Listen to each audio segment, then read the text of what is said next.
Always fun to spin some white bat audio. How are y'all doing this afternoon? Well, this afternoon here. What is it, like 5, almost 6 o'clock p.m. in the UK? And on the West Coast, I'm on the East Coast. The West Coast, it is 3 hours behind us. So what is that? 9:40, something like that. 9:40. So wherever the hell you are, welcome. Um, Usually do open discussions. Well, hey, welcome from the UK. Welcome.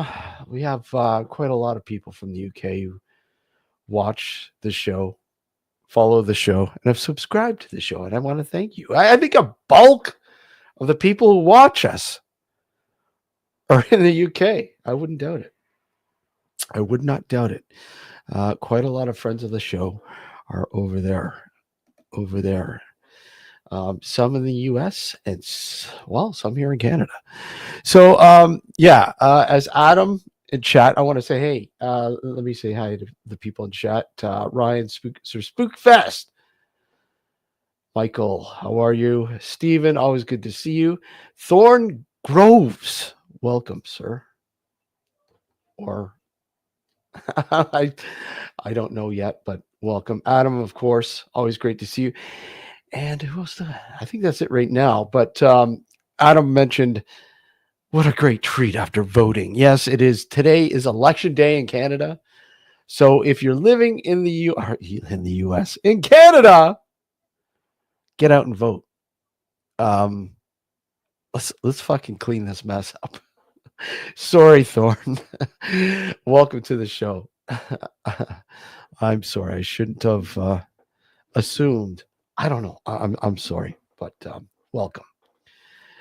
It's election day here, and man, it's been a beefy battle this year, especially with how the world is going.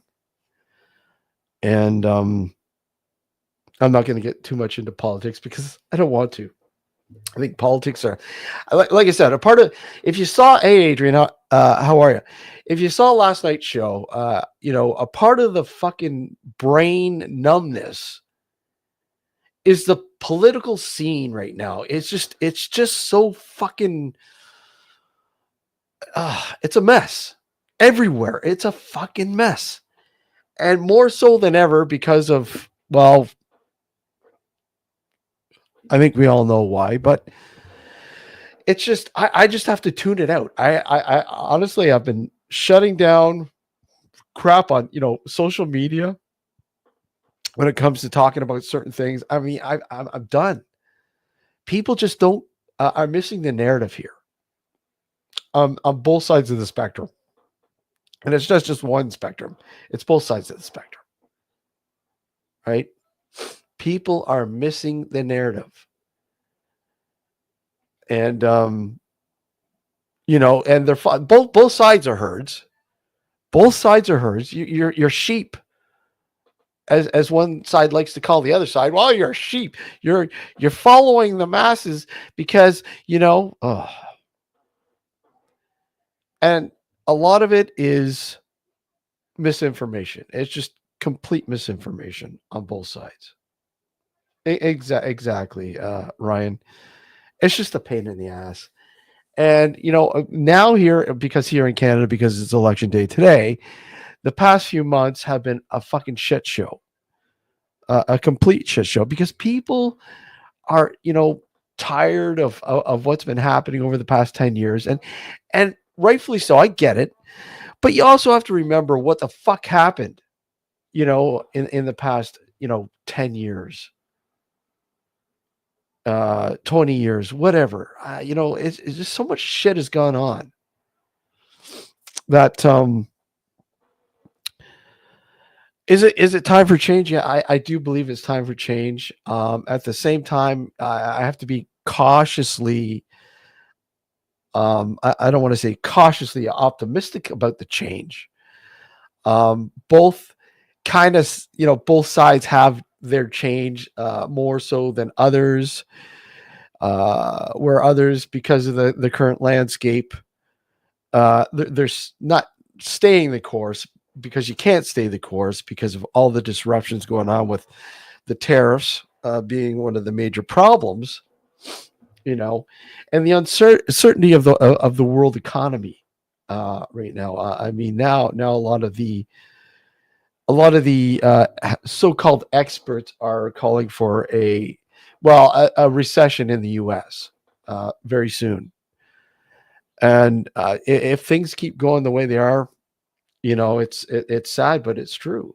It's sad, but it's true.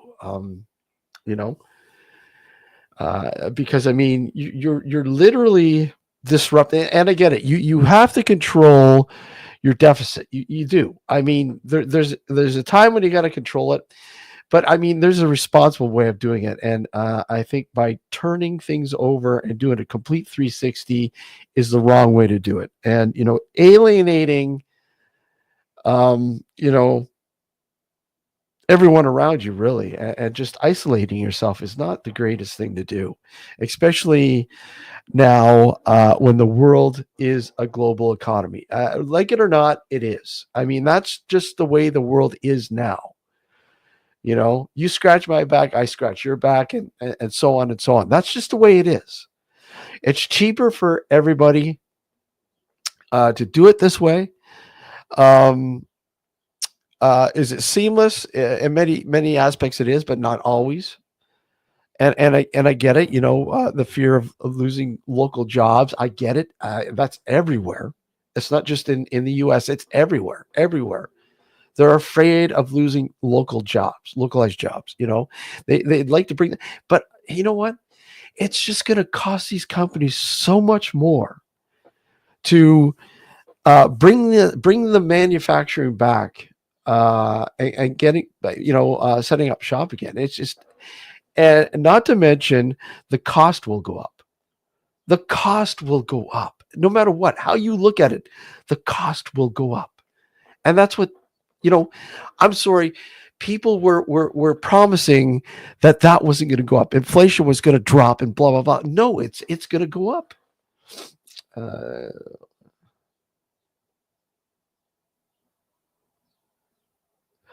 yeah, speaking of the Vatican, of course, the Pope, the service there. But yeah, the Vatican. Oh fuck yeah! There's some rather intriguing things under the Vatican. We had somebody on. We had very very extreme views, and that's Leo Zagami. And some of you may know Leo from his work with Alex Jones and all that kind of fucking shit. But he is a part of the resistance in Italy, who was basically outing a lot of the Vatican's secrets. And he was expelled from Italy. He was living in Japan for a while. And hey Frank, how are you? Good to see you. And so, but anyways, he moved to Palm Springs. There in the U.S. He's now living there. He's written several books on exposing the Vatican. In fact, he's like I said, he's been on our show twice. It's been a while. We've been trying to get him back on, but he's a busy guy. So who knows? I don't. Do you want to hear the extreme extreme views of Leo? Just type in Leo Zagami. Zagami.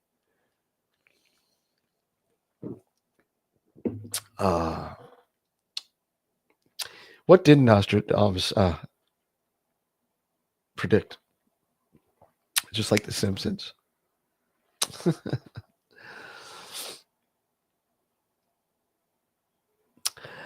The quatrains, you can literally with how many there are. Hey Huey, how are you? How many of them are out, that he had written, and the vagueness of a lot of them could mean a lot of different things. But hey, I can see some of these experts like Hoagland, who for years have been trying to decipher these quatrains and lining them up with current affairs. There's been so many people that have deciphered them or think they have deciphered them to what they actually mean. Who knows? I don't know. Yeah, Frank, it's great here. It's I think it's about going to be about 19, 20 degrees, sunny, beautiful out. Just had a few I don't know, couple hours to spare, so I figured I'd come in here and do an afternoon live after last night's live. Again, we're just talking a lot about being exhausted with the amount of paranormal fucking shit that's thrown out there, content, and saying, it's real, it's real, it's real, it's real, it's real.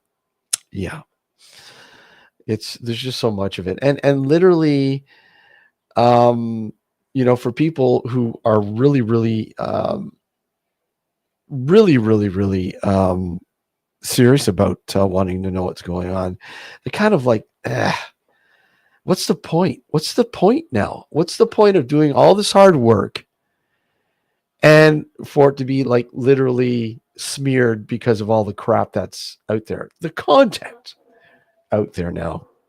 And I'm not going to slam one side, and the other side's not just as bad in many cases. Like I said, the debunking sort of nation it can be very, very like I said, when it gets personal, I think it's when things get personal, I've just I can't be bothered. Spiritual warfare. We did a couple shows over the years on spiritual warfare. God, man, we've done a lot over 18 seasons. 18 seasons. I was like, we were saying, damn, like for crying out loud, a couple more years and it'll be our 20th season, like our 20th year, 20th anniversary of doing this show. 20 friggin' years. 20. Oh man. 20 years. Fuck, I was in my 30s. Well, we were in our 30s. That's scary. 23 in your garden. Nice. Free pizza. Oh, pizza ovens are great. I fucking love them. I love them. I absolutely love them. It's one thing I love to do is spending time in the backyard on a beautiful, beautiful fucking, summer day, a beautiful day, and, barbecuing and just having a few brews and shooting the shit with, friends and family and whatever else. And just relaxing, just taking it easy. I mean, life is pretty fucking intense on its own out there. And it's always like I have the window open so you could probably hear like fucking shit outside, people cutting the grass and so on and so on, people, kids playing and all sorts of shit, but whatever. Beautiful day. Got up the day on. Link is up there. If anybody wants to pop in, by all means, click the link and come on in. Completely open. We'll go for a while anyways. But it's hard to believe 20 fucking years of doing this show. Again, it hasn't always been on YouTube, obviously. Only the past 4 years. I think Alex was saying 2021 or 2022. It was probably 21 or 22. And we were doing we started to do. Hey Liam, how are you? We were doing the lockdown specials. It's because we had lockdowns everywhere, during the vid, and some of them were classic. You can get most of them, watch them on our, the archives here in the early seasons. I think season 12, season 13, something like that. I don't know, somewhere around there. And people like our good friend Gareth Davies, who a lot of you remember from the Mindset podcast would come on, and Justin, our good friend Justin, who's been a part of our show since the beginning. Justin Del Rio, a wealth of knowledge, and again, we would just do, the four of us would just banter back and forth about whatever the situation was, whatever, we grabbed the topic and just ran with it. And it would go back and forth from here to, we'd go over to mindset and do the mindset. I'd go on and do mindset mornings with Gareth. I think there was a couple times I did it with him, and that was something that was pretty cool, the mindset mornings. Very cool. And then the mindset podcast, the actual podcast, I think it was Sundays when he'd release it, right? And then of course his Friday Night Howls, where a lot of you guys like Frank and Tim and so on and so on, you guys would remember obviously the Friday Night Howls that Gareth would do. So yeah, that's it's crazy. But kind of going back, I remember meeting Gareth, and it that was probably, I think, back in a while ago. It was 20 what was it, 2009, maybe it might have been 2009, 2009. I think it might have been when I first met Gareth, because that was in and around when we were covering the Highgate vampire situation at Highgate Cemetery in the UK, London, UK. And we put out we put out feelers for both Sean Manchester and David Ferrant to come on the show and talk about it. Didn't hear anything from the bogus bishop. Not surprising how he was. But David Ferrant, I made contact with David Ferrant just a few years before, actually, before I met Gareth. And David agreed to come on the show and talk about his experience there at the Highgate Cemetery, and his arrest and his many times in there investigating the claims and so on and so on. And I remember it was shortly after that that we had David on the show, that of course Sean Manchester was trolling the show, and basically started trolling myself and Alex, and starting to gather whatever information he might find online, and put together a portfolio. And I think, I don't know if it's still online anymore. Let me see. It's actually relatively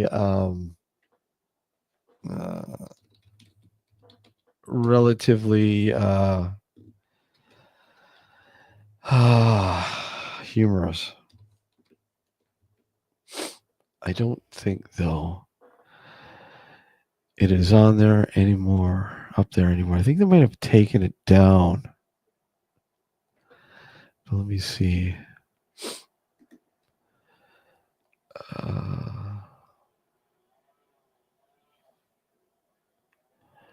Yeah, I think it's been taken. Hold on. It looks like it's been taken down, but let me just do a further check.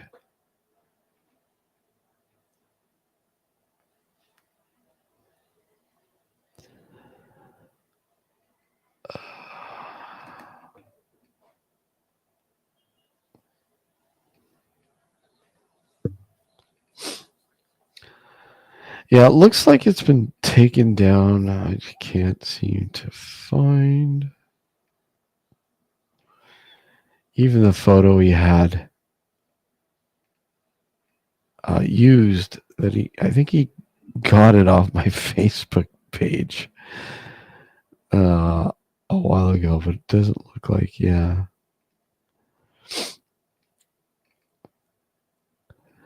Hold on. Okay, I'm just going to do one more further check.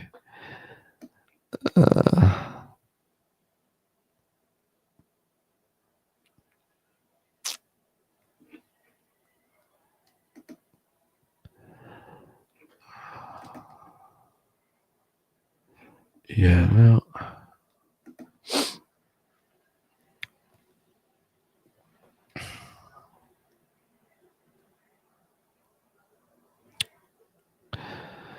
Nope.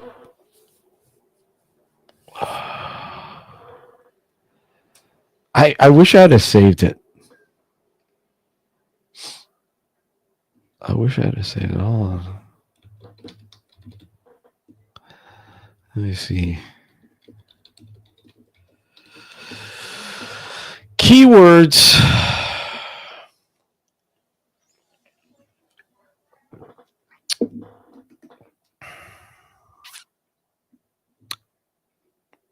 Oh, here we go.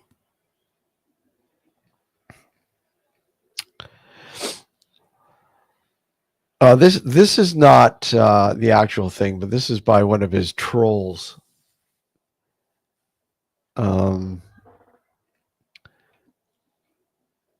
Let me just share this with you guys. It's quite intriguing. Let's see here. Hey, Gareth, how are you? Good to see you, buddy. Okay, so here's the page. Let me just blow it up a bit if I can. This is actually. Hold on. What am I doing? So, blog by one of his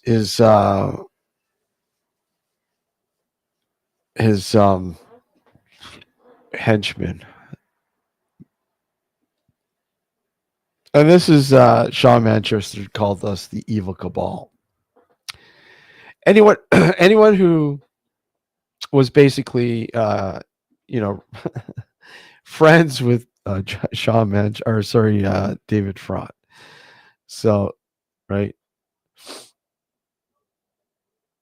Redmond McWilliams, who is a listener of this show.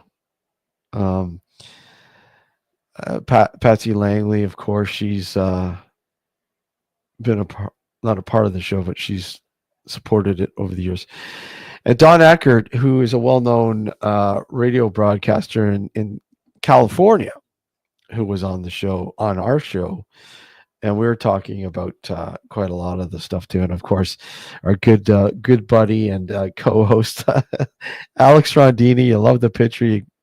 Canadian Alex Rondini is another one in the Manchester headlines. Apparently, Manchester thinks he's a real demon.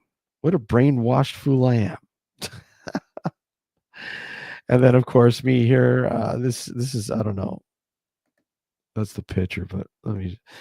Steve Junior is another Canadian who likes David Front. He promotes the only genuine vampire hunter, David Front, on the internet, and like most others, would love to meet the man he relies on for information about real vampirism.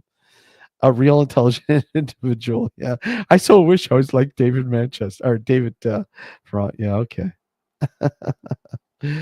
But there you go. And then of course, yeah.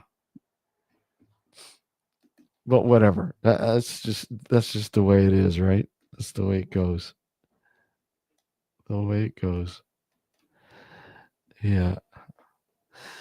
Once again, the link's up there if anybody wants to pop in. We're talking about whatever. I don't care. Right? Open. Open forum. Blah blah blah. And let's see. Let me see. I see now. Now I'm wondering where. I'm pretty sure. Let me see. Uh,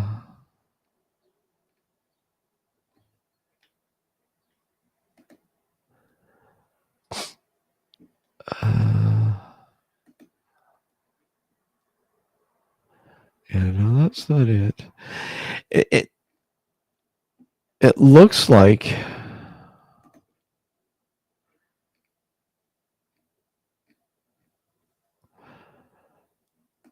and unfortunately, he didn't put the. I don't think he put the link.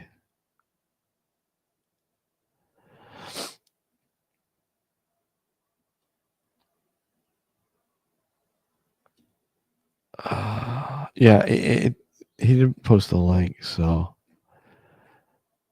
And I basically kind of think um, he took it down. Yeah, it's really, really.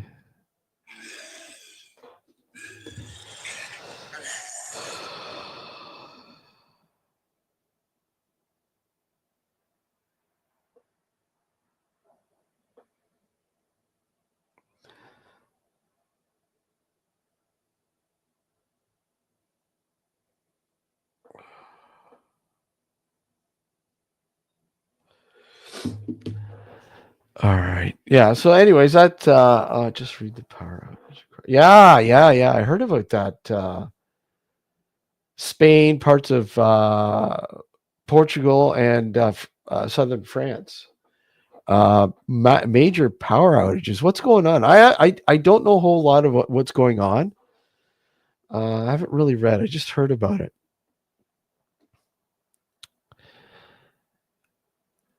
And then I don't know if you guys heard about what happened in Vancouver. Some dude ran a whole bunch of people at a Filipino heritage party, killing 11 people. And I think there's another 18 injured and some in critical still. So I mean that death toll could climb to over 11. You know, but apparently the guy that was fucking driving and rammed into the crowd of people is known by the police for prior run-ins.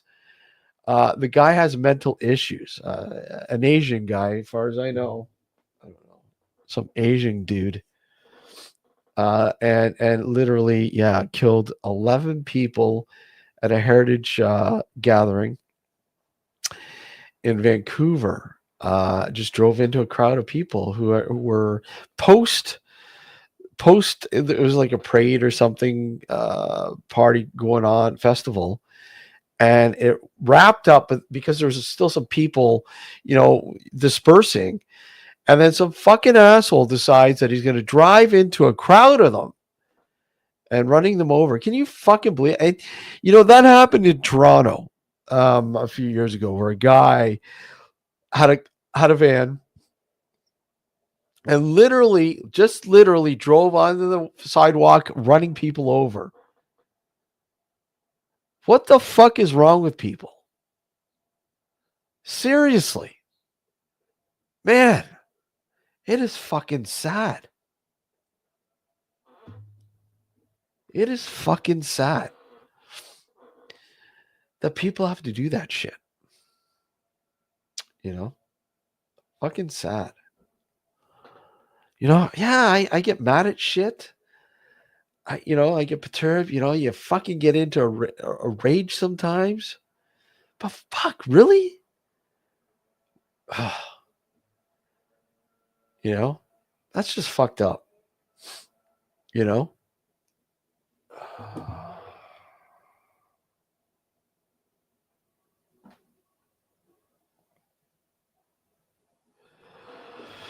That's just fucked up. And there's no other way to put it. You literally must be mentally disturbed to fucking drive into a crowd of people and killing them. Now, like I said, I don't know like I said, I am trying to read some other perspectives on this, particularly Filipino uh, perspective news.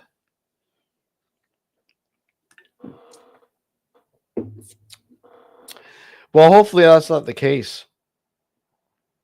Especially when you got 11 deaths on your under your belt now, maybe more.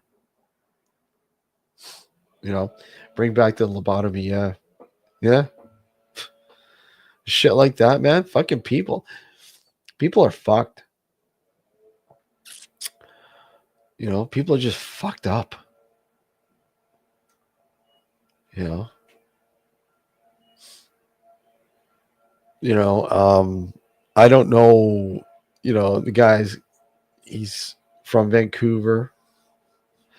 Yeah, lobotomy would be too kind.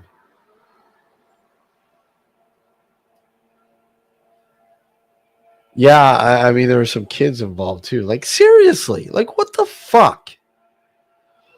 Hold on, let me see.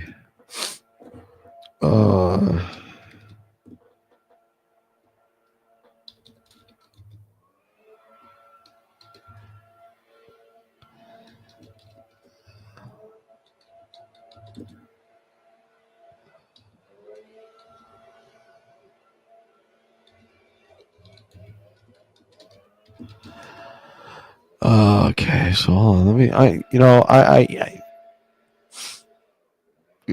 You guys can hear this. Okay, so here's from routers. Okay, this is from routers. This is from today. Let me know if that lawnmower is too loud for you guys. If so, I'll close the window. Canadian prosecutors have charged a 30-year-old Vancouver resident with murder of killing at least 11 people aged between 5 years old and 65 and injuring dozens after he rammed an SUV through a crowd of people at a Filipino community festival in the Western Canadian city. So Vancouver. The man, K. G. Adam Lowe, K. High Adam, whatever, was charged with 8 counts of second-degree murder by prosecutors in British Columbia, and further charges are anticipated, according to a post on X by Vancouver police. Lowe appeared in court on Sunday, hours after the police arrested him at the scene of the incident on Saturday evening. Court, hold on, you know what? Fuck, you know, it's fucking ridiculous. It's just absolutely fucking ridiculous. You know. Let me just. All right. So, a court document seen by Reuters did not show a plea. Authorities described Lowe as having a significant history of interactions with authorities involving mental health. They said that there was no evidence of terrorism. This is the darkest day in our city's history. Vancouver interim Chief Constable Steve Ray told reporters at a Sunday press conference. Police said 2 dozen people were injured, some critically, and warned that the death toll could rise in coming days and weeks. As of Sunday afternoon, Ray said he did not believe that there were any ongoing threats to the community itself. So yeah, they're saying that there was, I think, up to like 18 people still in the hospital, and they were pointing out how many were, because they said some of them were still in critical condition. More than 100 police officers joined the investigation as local officials worked with provincial and federal authorities to provide support services. Messages of condolences and support came from across the globe. So even the the Filipino president, what's his name, Marcos, chimed in with it. It's just absolutely horrendous. Absolutely horrendous. Shame Canada. Don't the what? Don't the death penalty. Don't. I am in favor of it, but I find that I think in this day and age, with the parties and the people at the helm, would misuse it, exploit the death penalty. I really do. And what if somebody is slated for death who's innocent? I mean, and literally are fighting to get that innocence out there, and have their sentence extracted and dropped. It's just it's there are people out there that are serving these life sentences and everything else that are innocent. I'm not saying a lot, but I mean there are those people that have been wrongly accused, and it's happened many times in the past. Many times in the past. So I mean, yeah, it's just it's really a shame that somebody would go to the extent of driving an SUV into a crowd of people, killing children, especially children. There have been many cases where people have been executed and are found innocent. Yeah, exactly, Thorne. Exactly. And that's why I'm sitting on the fence. I'm a weary about the fact of the death penalty, because it has been abused in the past by several other places places in this world that do have it still. Um, and I mean, you got to remember the old show trials. I mean, for crying out loud, especially when it's a case of say somebody, there's a mass murderer out there. Let's go to Jack the Ripper and say, hey, we gotta fucking present some evidence that we got the killer or whatever. We gotta find somebody and make him pay, and because there's civil unrest. And there's been many times where that's happened, where somebody, they put somebody up there and say, hey, we got the killer, we got the mass murderer, let's put him let's fucking hang him, right? And it's the wrong person, it's not even the right person, but it doesn't matter. It is easing the civil unrest. But again, you put the guy to death wrongfully, you execute him wrongfully, and shit fucking happens still. People are dying. And then, shit comes out of the woodwork. Well, it's a copycat. It's not, we killed the real killer. Right. Seriously. Come on. Can't look bad. So I'm just worried about, I can see it using as a deterrent, look at scare tactic, like the church, Christmas, don't be bad. You're going to get coal for Christmas, or if you're bad, you're going to go to hell. Right. Exactly, Frank. I don't think anyone has the right to take a life. No, I agree with you on that. I do. It's I I see people who seem to think that it would cause things to turn in terms of these murders and these senseless acts of violence and crimes and stuff that end up with the death of a person, an innocent person, or whatever else.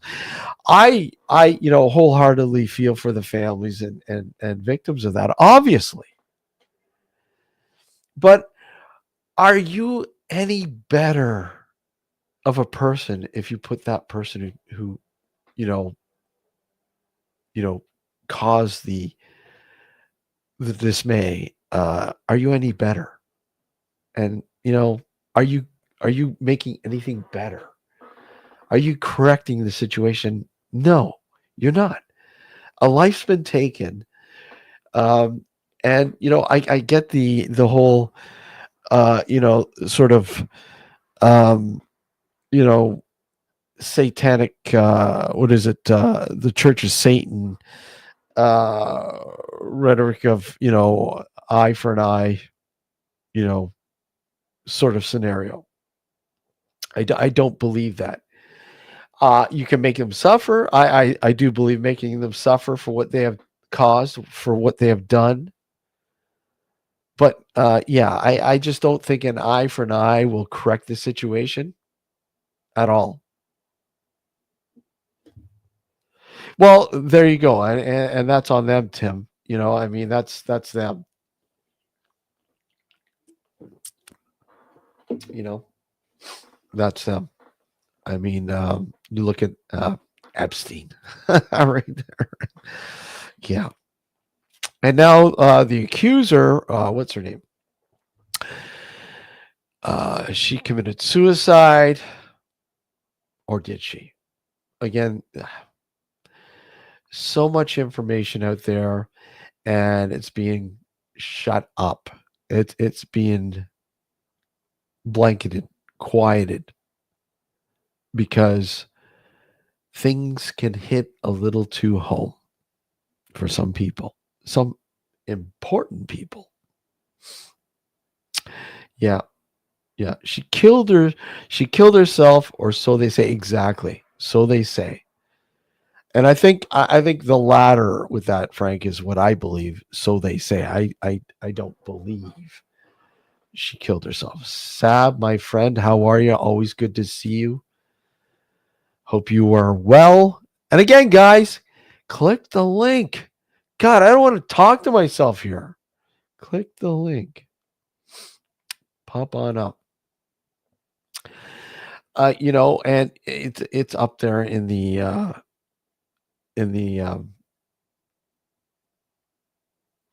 pinned part of the chat.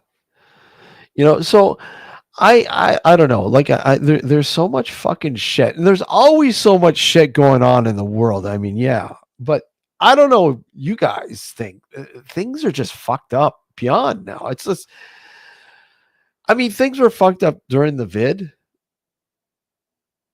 but now I think that fucked upness has really, really mentally fucked up a lot of things since that, since the vid has subsided, or apparently,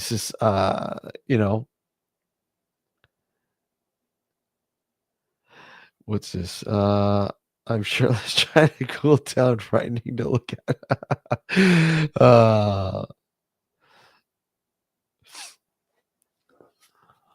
Oh man. World's changing and it's not getting any better. No, that is for sure. That is for sure. It's not. It's just it's ridiculous. It really is. You know, it is ridiculous. It is. I just and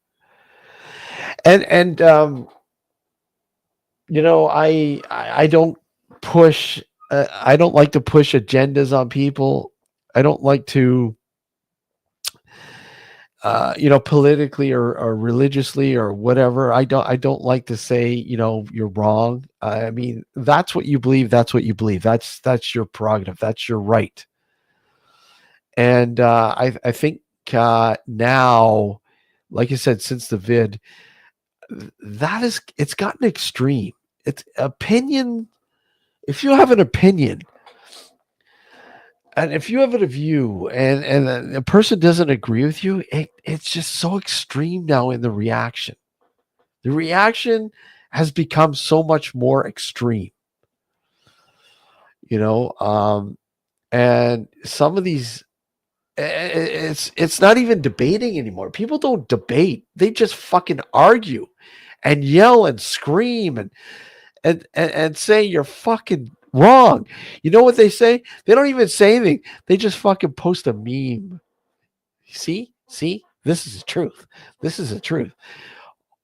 Really, you know. Where did you get that meme from? Oh, I got it from a friend of mine's page, Facebook page. Okay, well, where's the source? Tell me, where's the fucking source? Give me a legit source. Other than you took it out of context.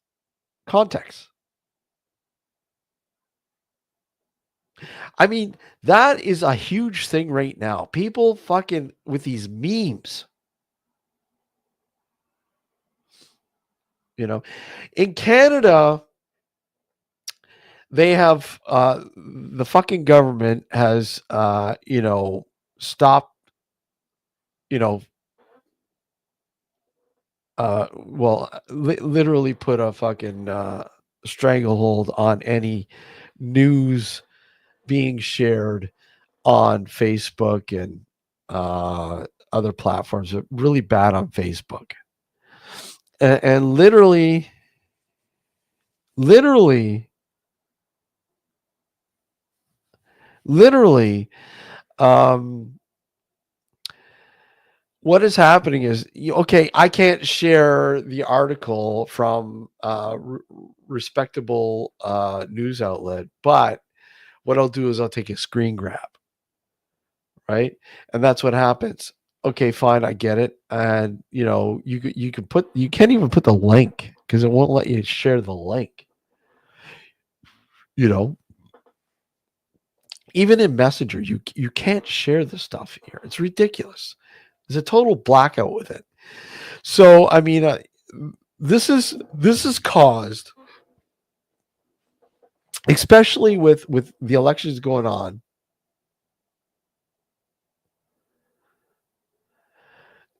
The you're seeing, okay, because fucking 10 years of Trudeau, and I get it. People, I get it. I'm not a Trudeau fan. Never was.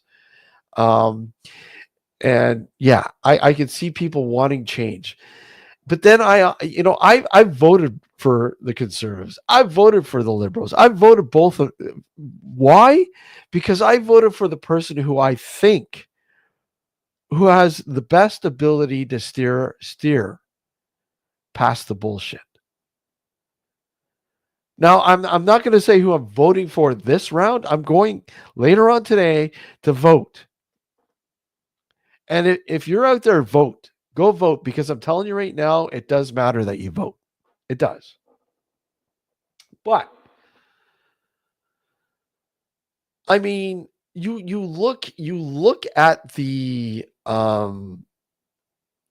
candidates of this current crop of fucking well, yeah, Frank, I know a lot of you in the UK probably don't like fucking Carney because of his workings with the Bank of England, right? But yeah, I mean, is he the right guy? I think maybe on a business sense, steering us. Yeah, but Polyev, I think, is way too fucking right. He's just way too the other side of the spectrum. And that's the problem. Paulie, I just don't think has what it takes to really guide us to where we need to go right now. Right now, I don't think so. And I think a lot of it is shown in the people who he's associated with, and that's a problem. To me, that's a problem. And yeah, I'm not going to say I'm for or against, but I'm telling you right now, I just see problems there. The concern with Carney is that he was a part of Trudeau's cabinet, but he was also working for Stephen Harper, who now is the head of the IDU. I mean, if you think you don't like the World Economic Forum, then boy, You will surely not like the fucking IDU, which makes the fucking World Economic Forum look like a bunch of school kids, school children. So, I mean, you can't win either way. I mean, this is politics at its best. So, I mean, it's just the way it is, and it's sad. It really is. And you have to sit there and go, here in Canada, it's my vote doesn't go right to Carney or doesn't go right to Polyev or doesn't go to Jagmeet Singh, who I'm thinking is totally fucking lost. The NDP are fucking lost beyond belief. The new head of the World Economic Forum looks like an alien. What's his name, Frank? I don't even know who's heading up the World Economic Forum right now. I haven't really been paying attention, but it just my vote doesn't go right to the person running for prime minister, which is bullshit. If look at it goes to your local riding, which is added up and blah blah blah goes eventually siphons up to the to the people running for prime minister. But I'm sorry, when I vote, I want to vote, and I want that vote to go straight to the person running for prime minister. I really do think that we need to have a separate election for ridings, for local ridings, whatever, federal ridings, whatever. I don't like the fact that yeah, exactly. It is rigged, but there's a lot of misnomers and a lot of conspiracy bullshit out there right now. Like, they're saying, "Oh, Peter Barbick." Okay, I'll have a look. I'll have a look. There's a lot of conspiracy, like, you know, uh, people are saying, make sure you bring your own pin to the fucking, when you're voting and use a pin because they provide you with a pencil. It can be easily fucking altered, honestly. And then, right now you have people, talking about elections Canada. Um, people are working at the polls, taking the fucking voting boxes home with them. Anything and everything is in the ring now to make you feel doubt, cast and doubt, right? And that's what the problem is right now. That's the political landscape now is doubt, doubt, because the liberals are behind it. For fuck's sakes, give it up, man. Give the fucking shit up. If you think they're just as much as a part of it, then you must think the conservatives are no better, because they're not. The same would be worse, if not the same, if the conservatives were in power, and they were when Harper was in power. A lot of the fucking shit has continued on. We're still crying the blues about a lot of the fucking, the platforms that fucking Harper put into play. So you can't win. You really can't win either way if it's a conservative or a liberal. But I just find that, because Polyev to me is just too far right. He's just way too far right, and the people who are following him are too far right. Very very far right. It's just a disaster if he gets um, elected. That's just the way I think. Um, okay, I gotta check out his photo here. Oh fuck, man. What the hell is that? What's up with that eye? New Bond villain. Oh fuck. What the fuck? What the fuck? Hold on a sec. Oh my god. Bond villain. That's just scary, man. Where did this guy? Oh yeah, so he was the CEO of Nestle. Thinks that water is not a human right to have. Yeah, yeah. Well, you know what? They forced Nestle out of Ontario here, so Nestle no longer sells water uh, in Ontario. And I don't know if it's for the rest of Canada or not, but I know Ontario, they've been kicked out because of them breaking so many laws with their water consumption from the reservoirs. So they were literally fucking kicked right out of here. But yeah, so where was this guy before Nestle? I mean, how long was he with Nestle? Let's see. Hold on, I'll look him up. Let's see.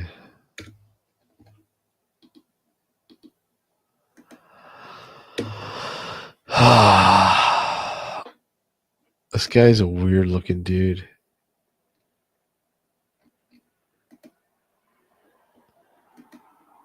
So, chairman of the boards.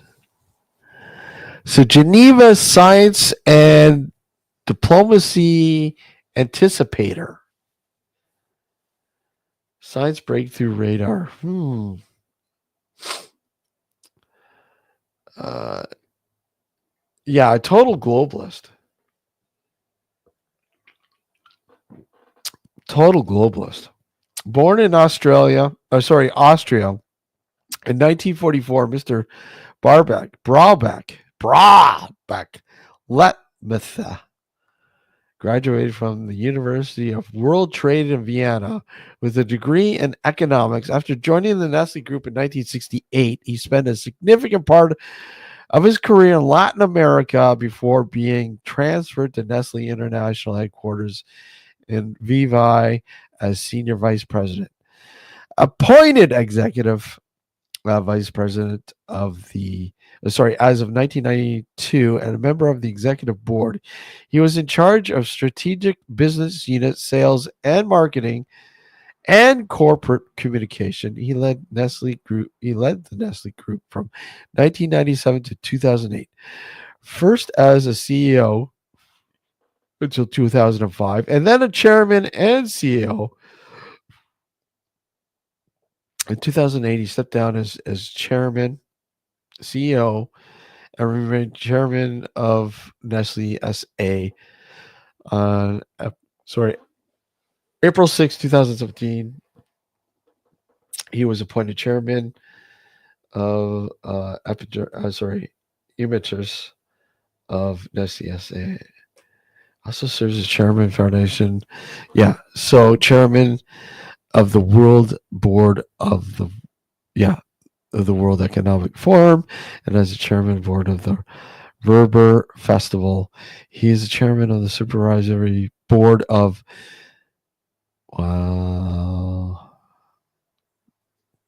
Biotech Research and chairman of advisory board of SES Imotag. Imotag. What the fuck is Imotag? SES. Man, this guy's got a lot of rabbit holes. You know, he's got a lot of rabbit holes. Hey, Rachel, how are you? Rochelle, sorry, Rachel. Rochelle. He's got a lot of rabbit holes going down, Fuck. A lot of rabbit holes. So that's scary. That is scary. But yeah, but when you look at the fucking IDU and Stephen Harper, man, I'm sorry. That guy is fucking a snake. He is a snake. And if anybody knows anything about the IDU, they're an extreme ultra right organization. And again, about globalization, but using ultra right techniques.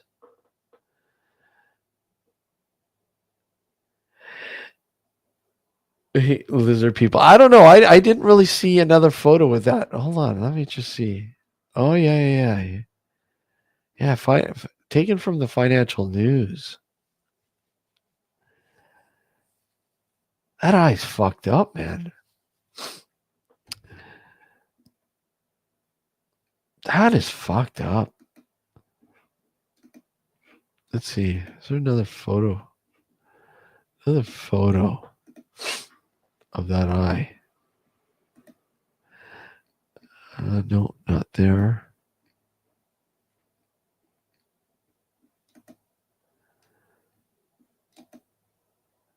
Wow, that's fucked up, man. That eye is like totally like seriously. There's something going on with that fucking eye. Obviously, you look at it. Here's another picture of it here. Seriously, fucked up. You can come up, Rochelle. Anyone can come up. You're more than welcome to come up. Let's see. Let's see. Like here's another photo of the guy. Right? So there's another photo of the guy. You know, and you kind of can see that fucking eye is fucked up. Really fucked up.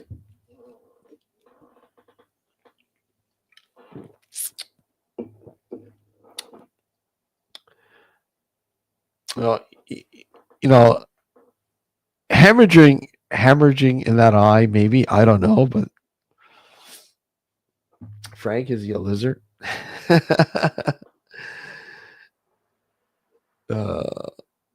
That's just so fucked up, man. Let's see. That's just so fucked up. All right. I'm finding a lot of. Okay, so.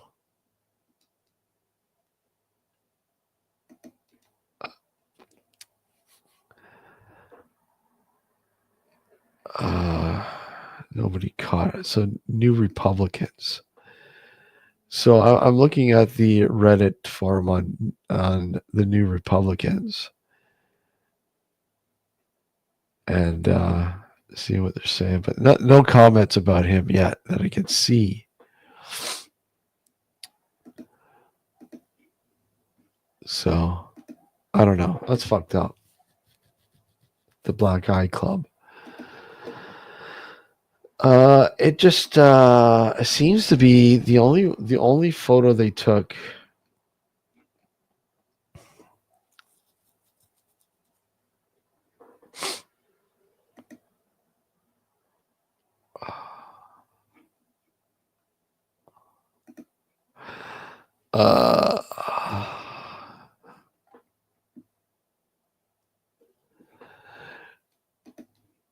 I don't see. Let me just look at images. The images aren't. Hey, Rochelle, how are you? Hi, how are you? Good. I'm looking for another photo of our good friend's red eye, and it's only seemingly from the only. I heard it's like a Go stroke ahead. or something. Is it a stroke? Yeah. Could have been. Obviously something, some sort of internal bleeding, hemorrhaging of sorts. Yeah. You won't the petechial thing, like the petechial bleeding is caused by some kind of aneurysm or something, like your eyes. Yeah, Yeah. could be. Just So he's obviously confused how much is short of a stick now. yeah, pretty fucked Mm-hmm. up though. Pretty fucked up. Like biotech. Oh, Frankie's got a bionic eye. Love that for you, mate. Well, yeah, fun stuff. So what's new? What's new? How you doing? Let's see. My neighbor was moving hippos last night, so I didn't sleep very well. Hippos. So very loud. Yeah, it was like scream rock. I was like, "What are you doing up there, dude?" Wow. Yeah, Have you gone out and vote? no, No. because he's elderly and he's wheelchair bound, and figure he was trying to move furniture via wheelchair. Mhm. So I'm not going to shoot the I'm going later. I think I'm going later to vote. man. Get it out of the way. Get it out of the way. And I don't know. I I don't know. should. Too grumpy right now, and I don't want to be like rar. I'd rather be nice about it. Grumpy? You're grumpy right now, and you'd rather be nice. You can be any way you want to, Rochelle. That's fine. Oh, you don't. You don't get grumpy. I don't want grumpy. Uh, I'm not Oh, very nice. I'm used to grumpy. Mm. I wouldn't do that to somebody. Well, on a good note, I managed to find a good friend of mine who lives in Louisville, Kentucky, and he's well known in the paranormal community. Well, he is still, as far as I know, he's known as the rock and roll ghost hunter, Keith Age. Um, Why is so familiar?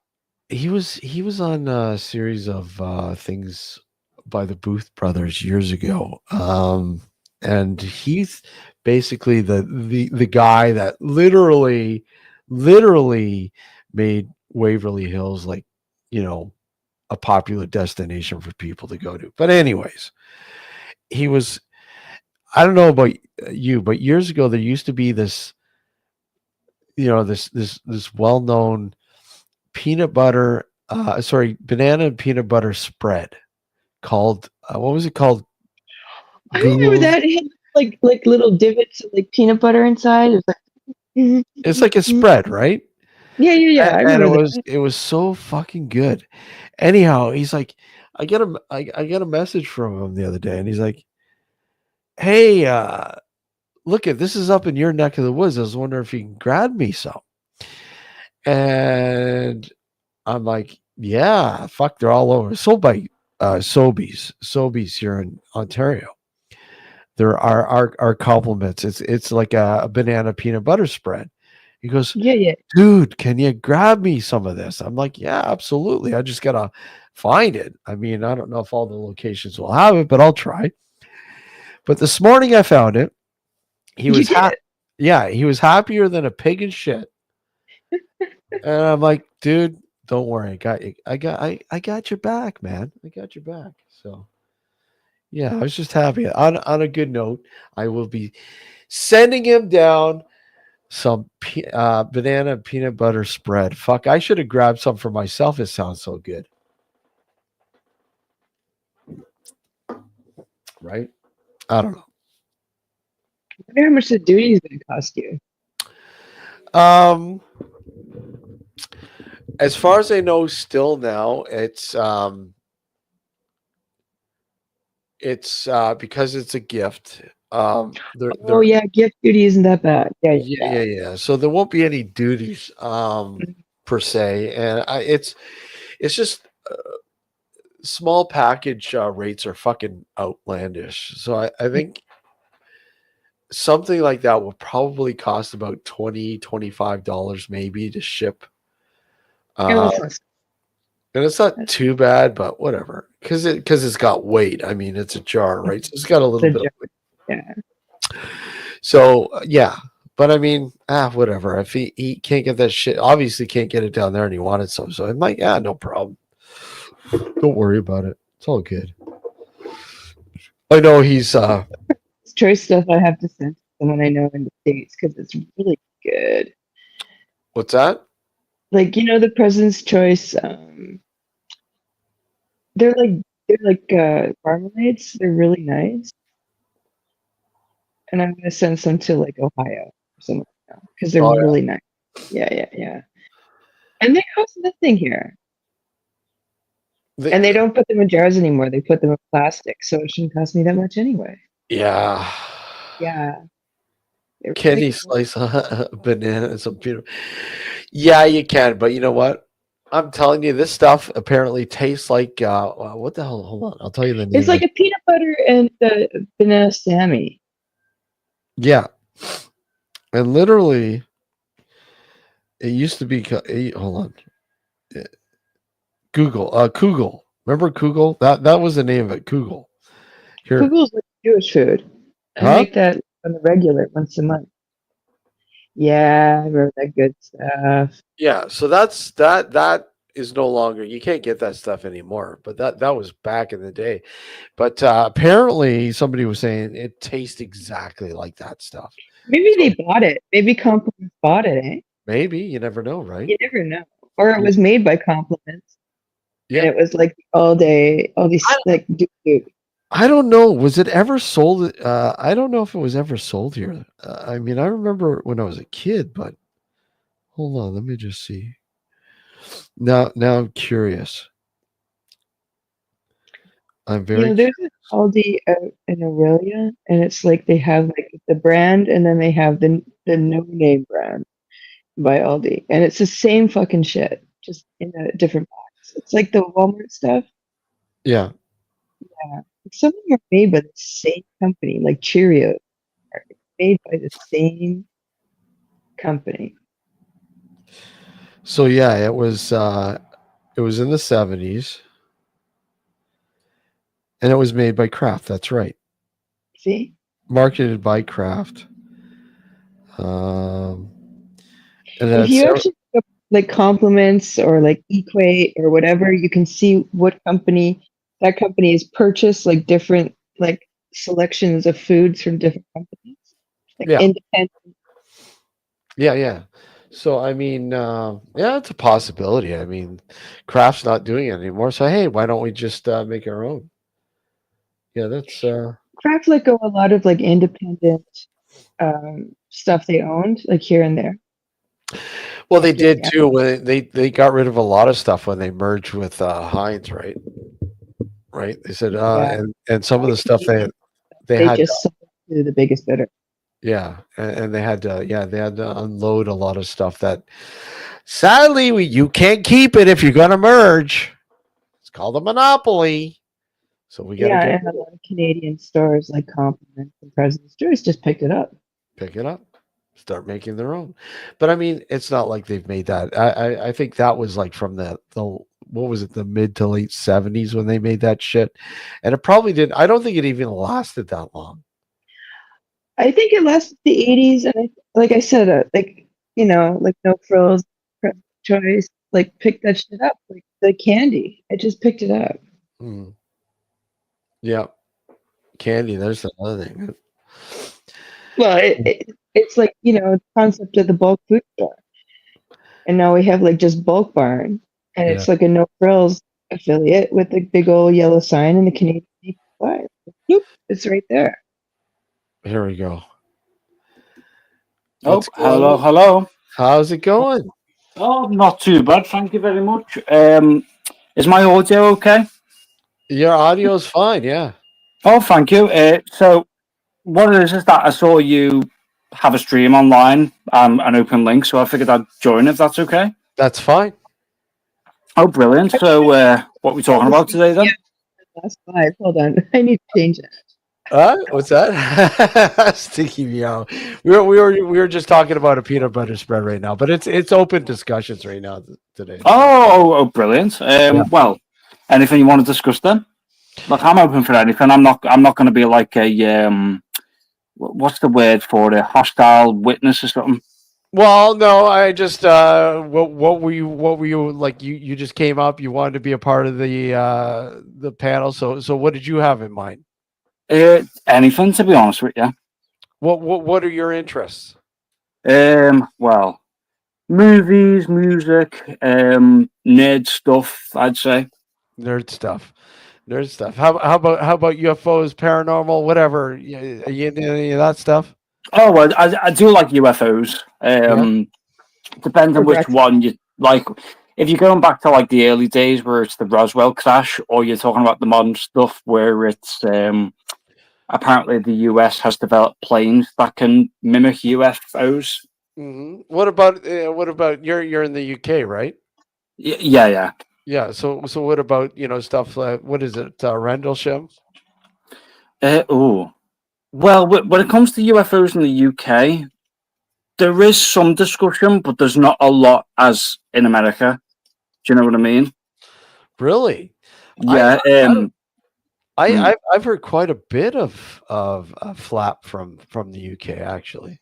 There are a lot of UK UFO stories, but I think it gets overshadowed by like UK paranormal stories. Really? Yeah. Okay. So what about UK paranormal stuff? Well, oh, it depends on the region because there's a lot more. For example, where I live, there's an entire book series about paranormal activities within like the city I live.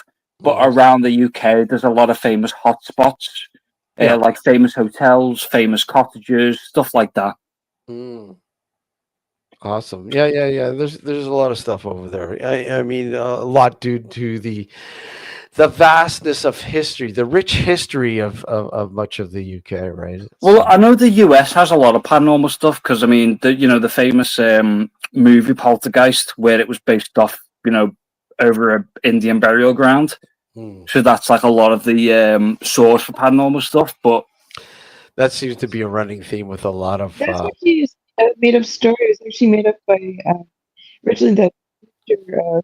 Spielberg mm, had an experience in a hotel Mm, that got that idea churning, where mhm. someone literally tossed his briefcase across the room. I think he literally took the fact that a lot of people like to state that oh I've got a haunted location and it's built yeah, and also built considering like on the U. on a an Indian burial ground. An Indian Yeah, burial. I mean, I know with like the UK's history, it extends a lot further than like America's founding. So there's a lot more paranormal stuff that's been passed over generation to generation. Mhm. Stuff like that. Also, the burial ground nonsense is based off Cheap Park in Denver, in Mm. Colorado, where a park was literally built on top of Oh, bodies, bodies, bodies, yeah, I bodies. do know a lot of it comes from like where you have settlers building over like special Indian ground or stuff like that, and the Native Americans would like take reprisal, and then the story gets passed No, down to the generations. well, it was like an entire residential area was built on this place. Different idea. This movie was built on several different situations. Mm. Oh And no, of course. Don't get me wrong. I know there's a lot more differential structural foundings to America compared to Britain. I think if you when you're like referring knock to on a you church and say, "Oh, well, the burial grounds have been there for like 1600s. No one's going to come for them." They try, and then they just sort Yeah, of pave over. I think yeah. a Actually, lot a I guess lot a lot of the locations in the US too have been kind of I guess centralized, there's definitely a lot of storytelling. Oh yeah, because like, doesn't New Jersey have the Mothman or whatever it is? They got the Jersey Devil, the Mothman, Yeah, yeah, West Virginia, yeah. primarily West Virginia. I mean, that's yeah, but the parent sightings in Chicago as well. Mm. You have like Massachusetts and Connecticut that has the Bridgewater Triangle that has apparently a lot of. Oh, doesn't Nevada have chupacabra, which is like Mexican, but it's meant to go over to the US? Well, there's been apparent sightings in cut Texas it and down in Mm. lots of places. yeah, lots of places, but the chupacabra bit I think is just a mangy dog, really. I mean Oh yeah, no. When that's it comes to like, what I it is. yeah, when it comes to like Mexican folklore, there is a lot that is passed over. Yeah, so I mean, I'm not saying there aren't things out there, strange anomalies, and I attest to it. I mean, I've witnessed something, but I wouldn't say Oh to yeah, me it yeah, was yeah, yeah. No, don't get believe me wrong. I believe- completely understand what you mean. It's just with yourself. It's what is the like founding evidence, or like what is the structure behind it? You know what I mean? do you guys have Bigfoot over there? Yeah. Oh, you do have Bigfoot. Oh my What God, is Steve! I'm late for my own live. Well, we've got like a weird version of Bigfoot. We've also got Loch Ness, and we've also got, Yeah, you especially got in Scotland, there's a lot of Celtic like fancy creatures that pass over, like the woodsman and like the screaming harpies of the swamp. Yeah. Yeah. Oh wait, the mangy chupacabra dog kind of looks alien. Yeah, Frank says. Gentlemen, I gotta go. Yeah, yeah. You, Go you, you my go. butt. You go do your live, Rochelle. I'll see Yeah. you guys later. I'm being Take- naughty. Take care, huh? I feel better, Steve. Bye, guys. I'm See feeling you a lot later. better. But thank you. Ciao. Yeah. See ya. Bye. Take care. But yeah, it's have you watched the show before? Have you watched the show? Like when did you subscribe? Did you Oh no! So, admittedly, I haven't watched the show before. I was just scrolling YouTube, Oh, okay. looking for stuff to jump into. I saw this, figured I'd try my hand. Gotcha. Yeah, this is I normally do just like an open discussion sort of live. We actually do a regular show on Sunday nights, so Oh, brilliant! Well, I mean, as I said, like I'm willing to talk about anything, and as I said, I'm not going to be like a hostile witness. And hostile witness. well, yeah, I mean, it's your show, so I'm not going to use profanity. I'm not going to. You can use all the profanity you want to. Okay, but as I said, I'm not going to like tank the show or say anything. You can go ahead and try to tank it if you want. That's fine. No, I couldn't do that. It wouldn't be the first time. So yeah, that's cool. So you came up and you went, okay. So what more interest you about the sort of the paranormal realm, if you will? Oh well, I do like the whole thing of do you know the whole like categorization of spirits? You know, where you've got like a spirit, a poltergeist, stuff like that. I'm really into because it's really fascinating. The fact that you've got different categories of spirits that fascinates me. Oh yeah, the different types of spirits, if you will. Yeah. So why does that fascinate you? Like what about it fascinates you? It fascinates me to the point where it's not so much people going, "Oh, it's a ghost." It's just a ghost. It's the fact that people have sat down and go, "Well, what type of ghost is it? Is it just a regular ghost? Is it a harmful ghost like a poltergeist? Is it a wandering spirit? Is it a it could be because apparently ghosts can be guardian angels as well, which is really fascinating." Mhm. Yep. I mean, that's there's been a lot of stories about that. Yeah. Yeah, there was a famous one of like a British woman who was getting attacked in a bed, and apparently she saw this like ethereal spirit stand over and stop the attacker. Yeah. Yeah. You hear quite a bit of stories like that. Yeah. Exactly. Mm. Yeah. Again, when it comes to classifications of spirits, it's, I guess, obviously it's sometimes it's very tough though. Oh yeah, no, don't get me wrong. I couldn't sit down and do the classification myself. I just found the classification interesting. Oh, it is. Yeah, That is interesting. I mean, you can range from anywhere from, a regular, spirit guide or angel or even something demonic. Yeah. Do they exist? I think I'm still in the air about that. But I mean, I'm very, very, very skeptical, and always have been skeptical. But I don't completely debunk it. I mean, I do believe there is stuff going Oh on. yeah, no, that's the thing as well, is that with how far science has progressed and stuff like that, there is a lot we don't understand, especially when it comes to like the human psyche and the human spirit. Yeah.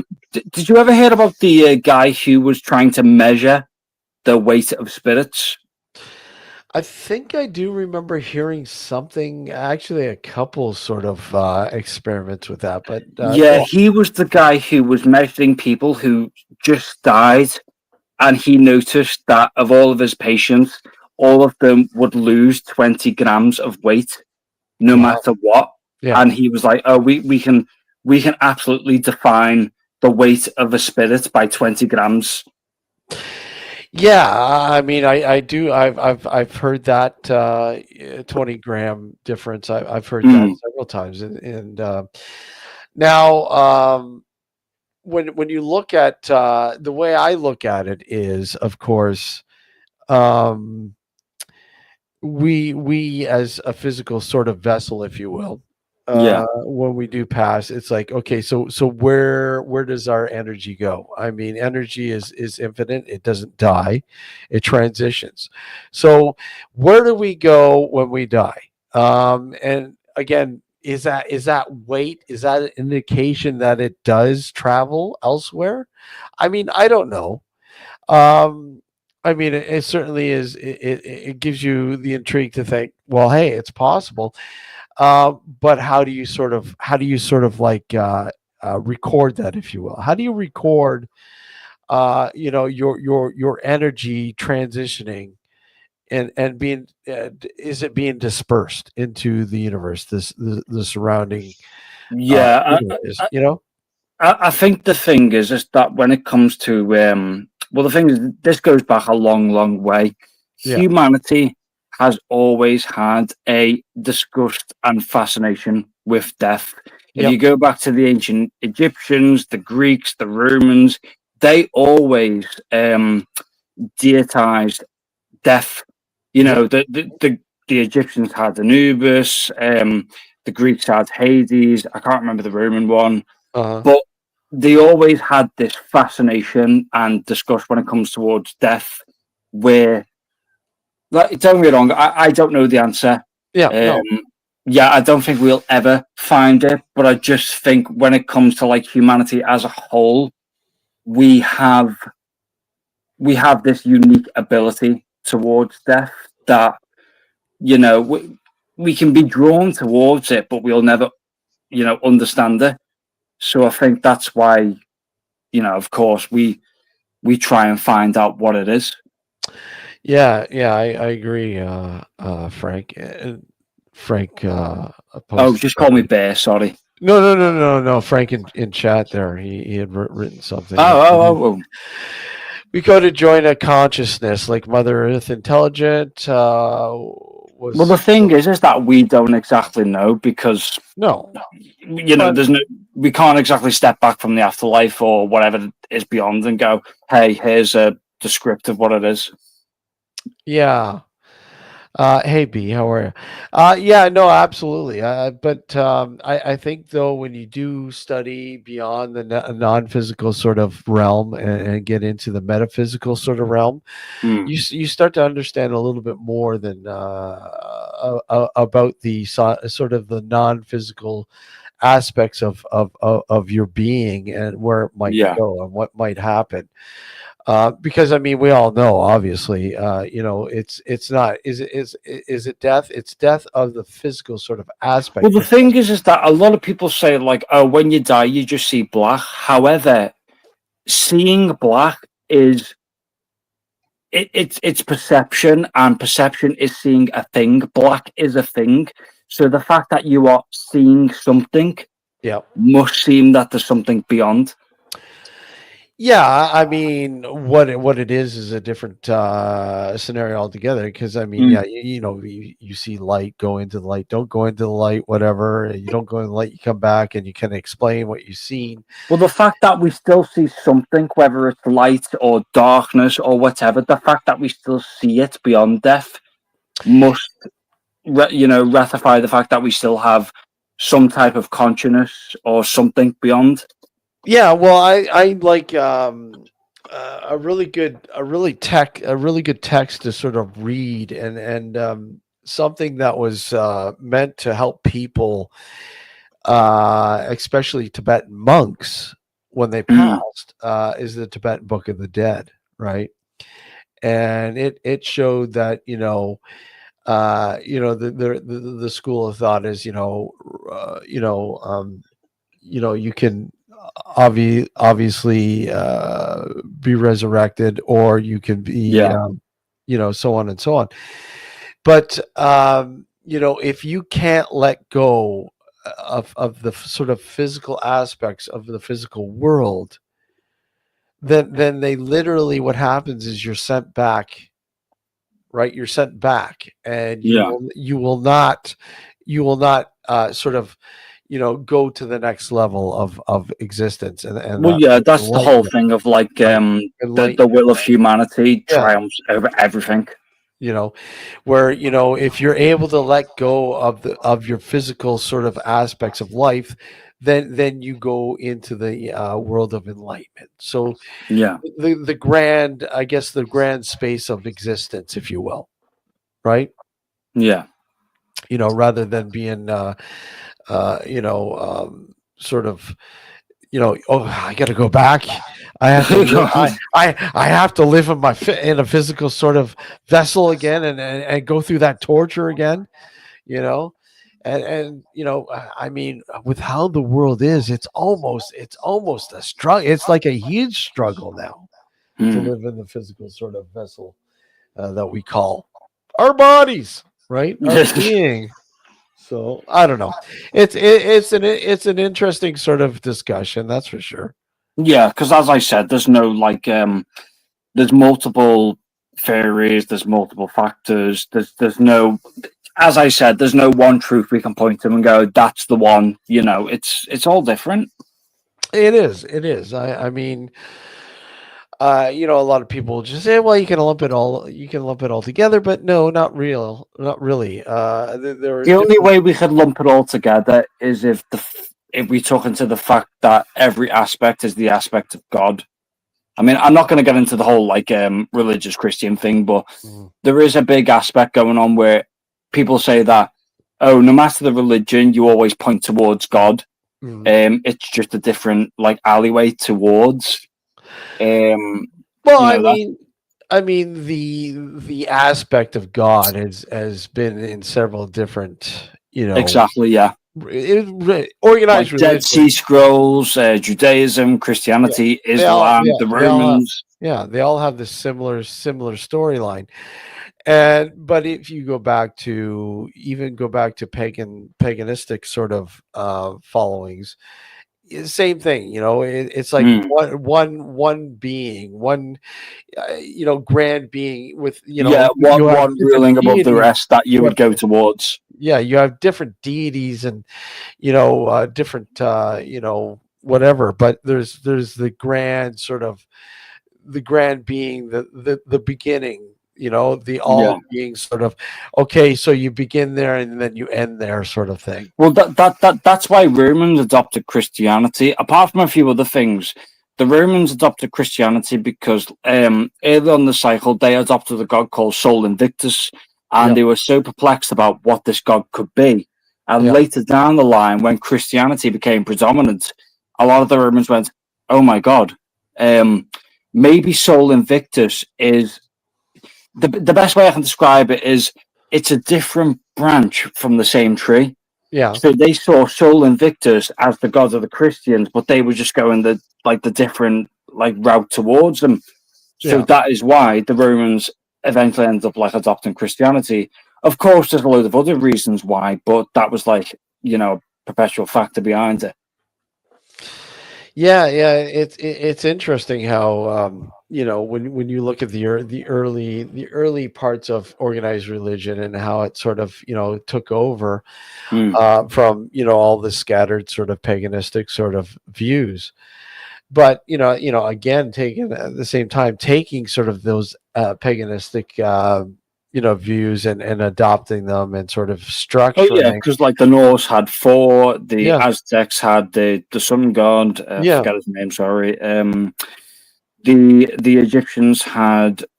I don't know if it's Horus. I might get that wrong. I don't know if Horus, it's yeah, Horus. Horus, Yeah. The Greeks had Zeus. Zeus. The Romans had. The Romans had a few. I forget that. Sol Invictus was the later one, but I forget the prior one. Yeah. So I mean, the Egyptians, the Mayans, they all had their views. Some more brutal than others, obviously, and many of them were quite brutal, right? Oh But I yeah. mean, Oh no, Christianity was quite brutal before it was very Romanized. yeah, Like if you read the Old Testament, well, bloody hell. Yeah, exactly. So I Mhm. mean, yeah, you you can't win. You can't win no matter what. Exactly. It's Yeah. like wait a sec, I'm The- not in control of my own life. What the hell? exactly. Yeah. The only thing I would say is that just follow is what is best for yourself. That's Well, all I yeah, could say. exactly. I mean, whatever seems real and makes sense to you. Well, yeah, Obviously, because you can't force like at the end of the day, I wouldn't force like my religion or another religion upon yourself. The only thing I would say is that just follow the code that you know is the best being. yeah, You know, as I said, like I wouldn't turn around to you in this conversation now and go, "You need to be Catholic." You know, Catholic is the way. You need to be Catholic. I would just say, follow the moral code that you think is like right and the that best, makes but go sense. your own way. That makes sense. Exactly. Exactly. Yeah. Exactly. Okay, I'm just going to take a short break here. Um, Everybody, hold on. I'll be right back. So while you take a break, I'll answer like questions in the comments if you Well, want. I'm just going to bring up my break. I'll be right back. Hold on. Don't go anywhere. Thank you.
Frank, how you doing, buddy? All right, yeah.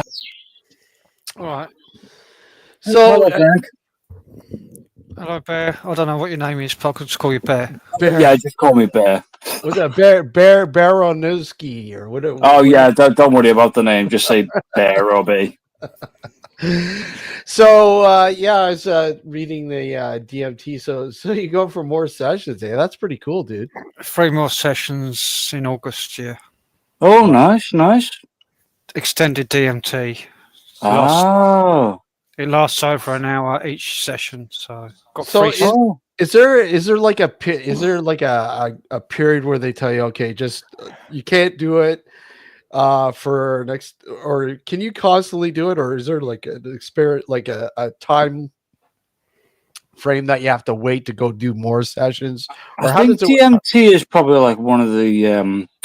Frank can correct me here, but I think DMT is like probably one of the safest.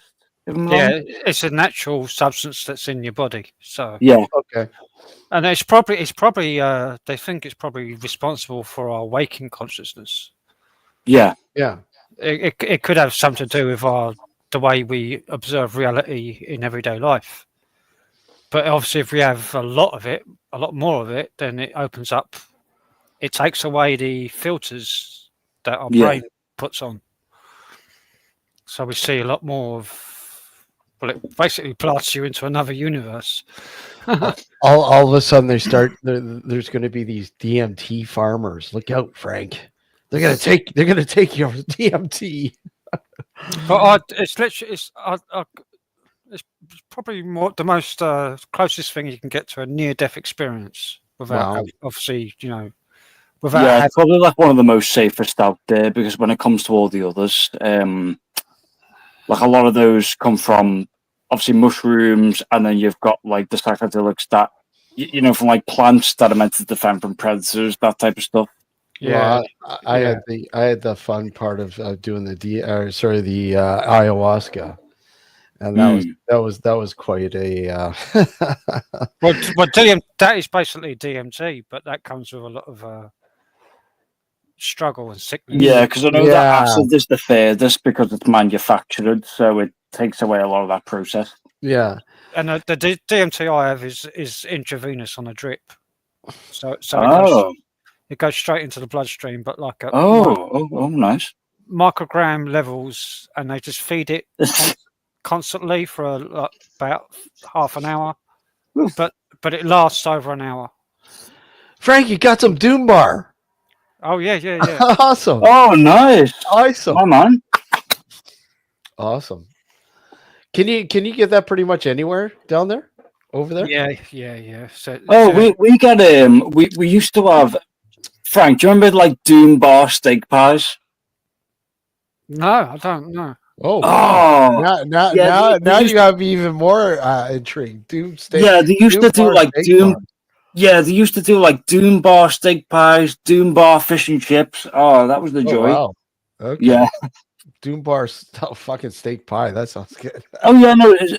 Yeah, like obviously I know it's your stream nocturnal, but thanks for joining us. Like Frank, I was going to say, like, what you jumping in, like anything you want to discuss, because like as I said, I'm down for anything, and I'm not going to be like hostile witness. So. No, it's all right. I heard you talking anyway. I'm a regular on here, so I've been on here. Frank's been on here many times. Oh, as I said, I didn't want to like take over when I said that, but That's like fine. thanks for having That's me. fine. No, you sound like you're not a total nutter that we normally get on here. Oh yeah. That's why I said in the beginning, like, oh, can you hear me? Okay. As I said, I've just found your stream. I'm not going to do anything. You gotta love the total nut, so we can, man. Yeah, In sometimes, small doses. but when we get a random person that comes up and pops up on the stream, they're usually some sort of crazy person. Oh no, don't get me wrong. I understand. I used to do it back in the day, and it was a very hard process of filtering them out. Yeah. Oh yeah. That's for sure. And they usually want to talk about bloody politics or push. Yeah, exactly. Yeah, that's why I said like obviously with his stream, I'm willing to talk anything. Yeah. So what do you oh my god, when it comes to YouTube, what do you usually scope on here, Bear? Well, What's your choice of brew, if you will? oh, so to tell you the truth, I like a lot of old content, Yeah. like archive stuff from back in the day. Mhm. I also like. Have you ever heard of like Coffee House Crime? I haven't. No. Oh, he's basically a guy that does like crime review videos, stuff like that, but he covers a Yeah. load of like internet based crimes. Oh, okay. And yeah, so he's really fun. And I like a lot of obviously like just memes and stuff. But pretty much like I started my channel for memes and then just stopped. You just stopped. Why'd you just stop? Well, my laptop broke, so I couldn't Okay. make high. Well, I say high content. I mean like low content stuff, and B, obviously like I just started end up doing my own thing anyways. So Gotcha. Cool. Well, thanks for popping in. That's well, cool. I mean, I used to have like before this account, I used to have an account back in the day where I would host like fairy blood sports, and that was really like fun for me. But then obviously like the channel got shut down. So What was that? Fairy blood sports? yeah, fairy blood. So do you ever remember like internet blood sports where people would come on and argue with each other?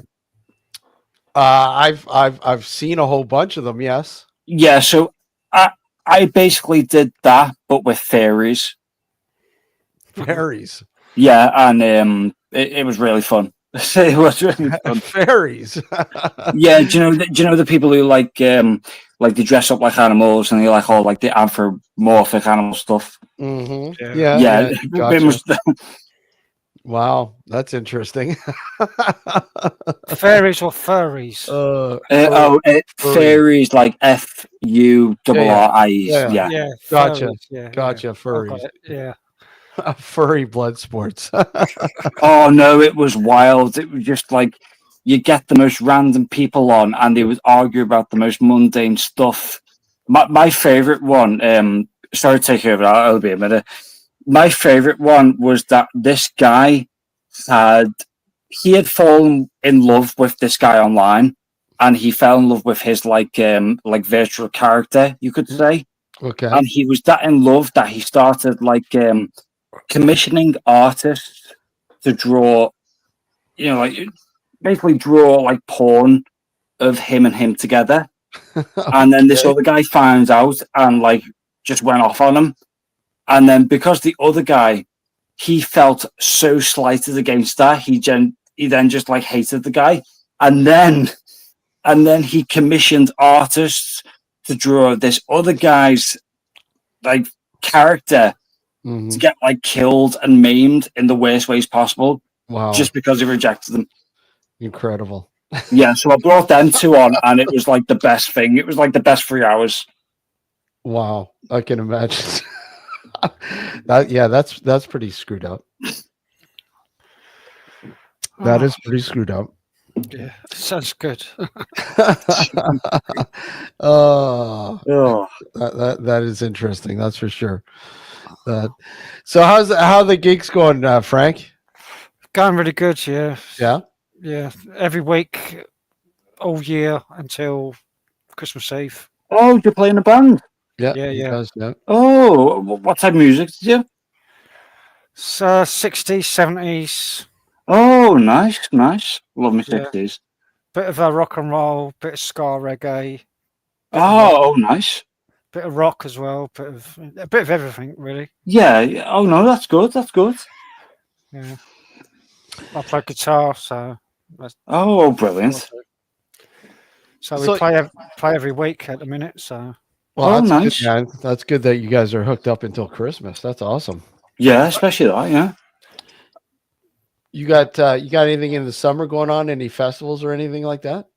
I think you were saying there, like, what was last year? You did like a sort of a park or whatever, like a festival. Last year we did about 6 or 7 festivals. Yeah. We did a lot of festivals. Yeah. Yeah.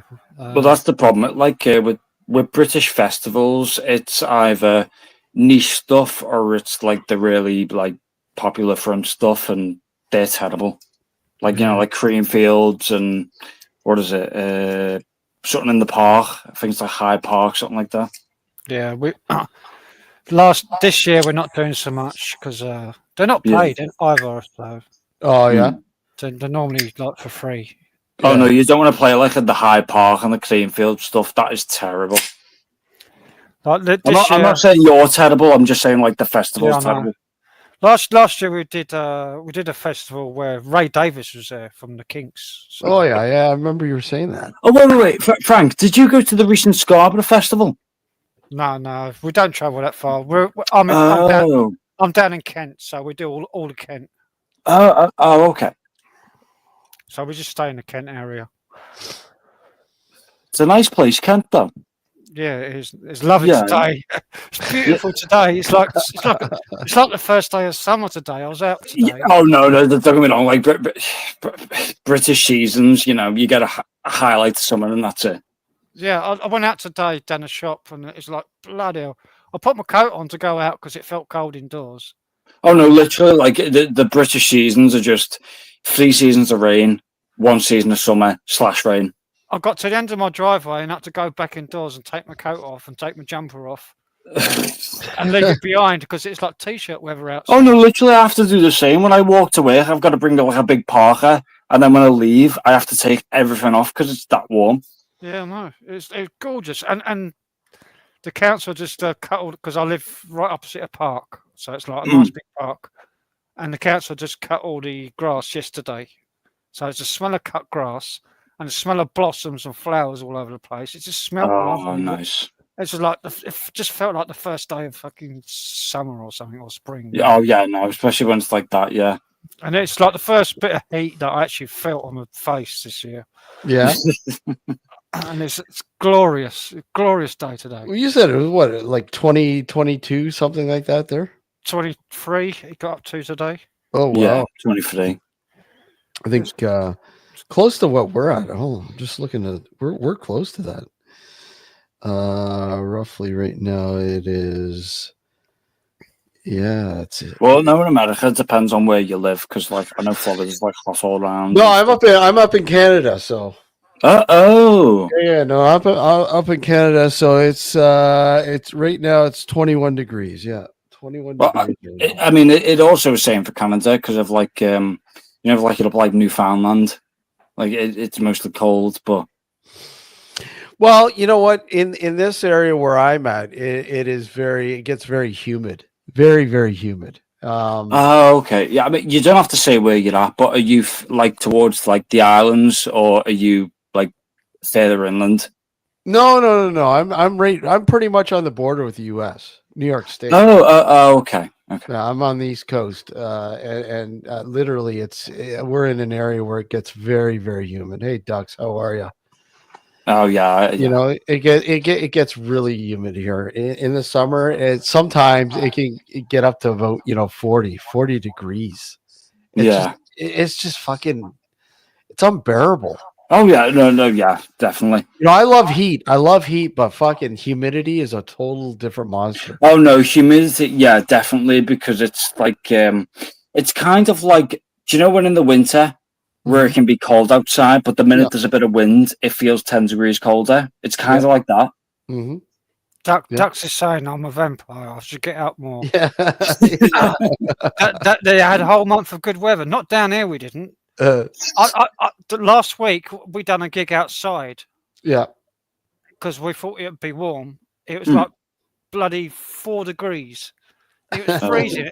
And the wind was like 35, 40 mile an hour winds. Well, Kent's close to I might be wrong. Kent's close to like Coventry, is it? No, Kent's very southeast. Is that close to Devon or? No, it's the opposite side, southeast. Oh, sorry. Yeah. Southeast of London, going towards Brighton. Going towards Dover. See, I'm surprised because, like, I know Brighton gets like lovely summers. Do you know what I mean? It was like I looked at the weather when I got home from that gig, and I was freezing, and I had a cold. Oh, and I was sniffling and everything, and I was wearing about 5 layers of bloody clothes, Yeah, you'd have to. and it was No. like it felt like on the weather. I looked at the Met Office weather, and it said 4 degrees feels like -7 Yeah, because of the Oh, it was, because of the wind. It's like a north. yeah. That's the the wind. thing. It's like the minute there's wind, it feels 10 degrees colder. Yeah, it's northern winds blowing down from the north. it Yeah. was like me last week, Frank. I was sick as a dog, and man, I was just it was nice out, but I was freezing. Yeah, I know. Mm. Freezing. So, like wearing multiple layers, even inside the house, you're like, Oh yeah, no, literally a bit of wind's worse. So yeah, it was insane. We've done 2 outside gigs already this Yeah. year, and both of them have been freezing cold. Well, hopefully the rest that come along like a nice and good for you. Do you know what I mean? Especially with Yeah. summer creeping in. We got a festival coming up soon. Well, that's Oh, cool. were you playing? It's a place called Ditton. Hmm. Ditton Festival is the next one. But then we Oh, got nice. And that's in the Kent area. yeah. Yeah. Then we've got the Duke of Edinburgh Festival. We're doing. Oh, I know. Yeah, I know that one. But Smarden Festival. So we're doing quite a few festivals this year as well. Hmm. And what I'm looking forward to is 17th of July. I think we're playing up at my bass player's neighbour's place, and Crazy John's going to come up. Oh yeah, that'll be cool. He's going to come up and get really drunk with me. all through the afternoon. Hey Frank, do you do like is it just like cover songs, or do you like original, or like bit of both? Just cover songs, yeah. Oh, fair enough. Like, Have you met Crazy John yet? No, not Oh, so that'll be cool, dude. yeah, not personally, no. But That'll be awesome. we've been mates online for like 5-6 years. Yeah, hey Frank, what's your favourite song to cover then? I don't know. Like, I know that's a hard question because when you're a musician, it all depends on Yeah. favourability and how you covered it. Because we do everything our own way. We don't do it like the record. Oh yeah, no, don't me wrong. I know when it comes to covers, it's not a one for one thing. It's your own style. It's your own, Yeah. groove. So we do covers, but we do them in more like a blues style. I don't know if you've heard of Dr. Feelgood. Oh yeah, no, yeah, Dr. Feelgood's great. Yeah, so we do kind of Dr. Feelgood style type covers of songs. Is Dr. Feelgood the one that does what's that song? Medicine Man? Oh no, When You're in Love with a Beautiful Woman. I don't know that one. I might be thinking of someone else. Yeah, I think I might be thinking of someone else then. Yeah. We're named after Dr. Feelgood. Our name's called Looking Back. Yeah, because there's a song. Do you know the one where When You're in Love with a Beautiful Woman? It's done by someone called Dr. Sutton, and I just think it was that one. Nah. He was just saying that they're named after the band's name is after Dr. Feelgood, right? Sorry. Look back. Yeah, they did a song called Looking Back. And, Yeah, looking back. And that's the name of our band, is Looking Yeah. Back. So. Looking back. Oh, nice. Looking back. Yeah, that'd be pretty cool, man. You guys met what through the Friday Night Howls? Yeah. Yeah.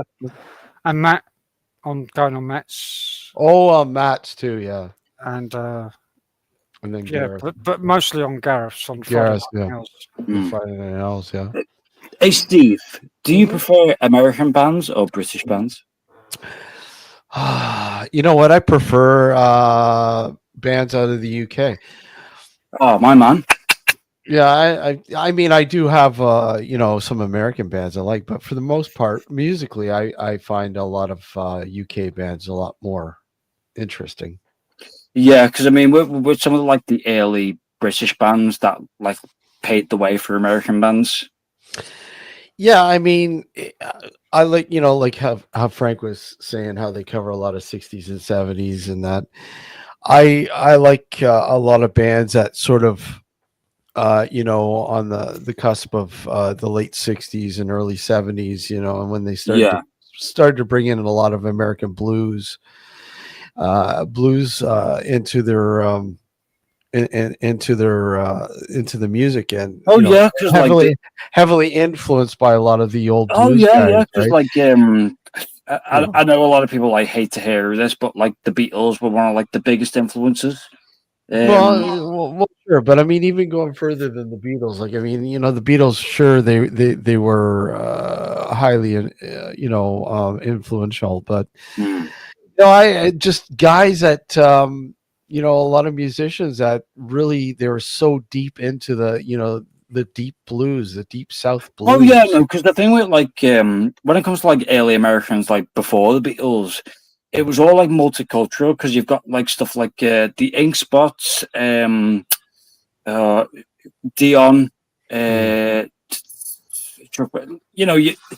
it comes to like the American before the Beatles, it was always like multicultural. Then Elvis came along, and then when Elvis peaked, that's when you saw all the introduction of like the other stuff. Yeah, shaking it up, right? Well, I saw a documentary just yesterday about who Elvis copied. Oh yeah, he copied a lot. Well, in particular, this black fella, this black singer, who was a black blues singer, and basically he totally copied his voice, copied his moves, the way he moved, and he basically copied his entire style. And it is like some black unknown blues singer. I think his name is. Yeah, I know what you mean. I can't remember his name now. It's the guy who did like the Bayou songs, isn't it? I'll have to look on my YouTube history. Did you ever see the? There's a famous video of back in the day. Like a lot of people were in love with this one song, but they didn't know it was sang and performed by a black guy. So they performed it live one time, and all the white women were like screaming their heads off. But the minute the guy comes out, they don't know how to feel. It's like, I love this song, but it's in it. Yeah, exactly. They're shocked. Yeah. I'm looking for it now, the bloke's name, because I watched it. Crazy John, how are you, sir? Come on up. And there was a couple of songs that he did that the other bloke sung as well, and you listen. Oh yeah, because they did. Yeah, they compared it, didn't they? And it was like, yeah, that's just a straight copy. Yeah, straight copy of like Hound Dog and things like that. Yeah, because the problem is as well is that with the black guy singing it, he didn't have like records or stuff like that. It was only afterwards. Yeah, I'm looking for it now. Yeah, I know what you mean, but I can't remember his name. Is it like Roy Buchanan? No, Roy Buchanan. No, it's not Roy Orbison. No.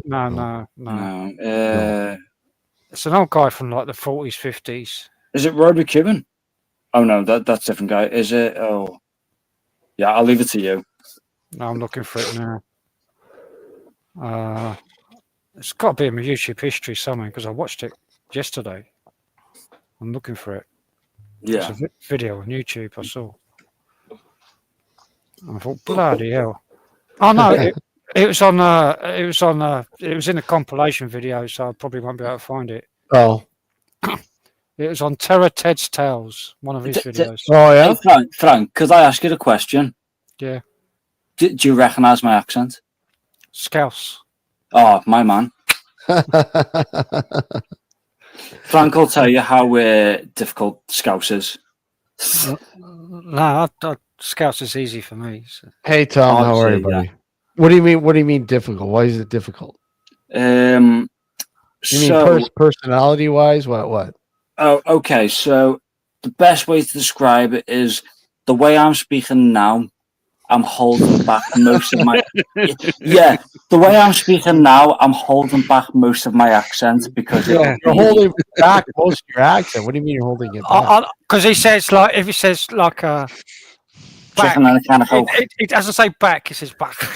Oh, okay. So if I said to you, Frank, if I said to you, Frank, can I have a chicken? Can I Coke? Don't give me the basket. Like I was just saying, yeah. Something about chicken and what? I don't know. What you said. Chicken and a can of Coke, there, girl. Chicken or can of Coke. Yeah, chicken and can of Coke. That's why I like the south of England speak a lot more clear because they need to separate from the Hey, north. you get on with lots of people down in the southwest, and you're like scoundrels. John, Oh, John, hello, Crazy John. John, you just missed the furry fights. Furry fights. I've only just come on, like, to be honest, I was watching the snooker. Well, anyways, hello, Crazy John.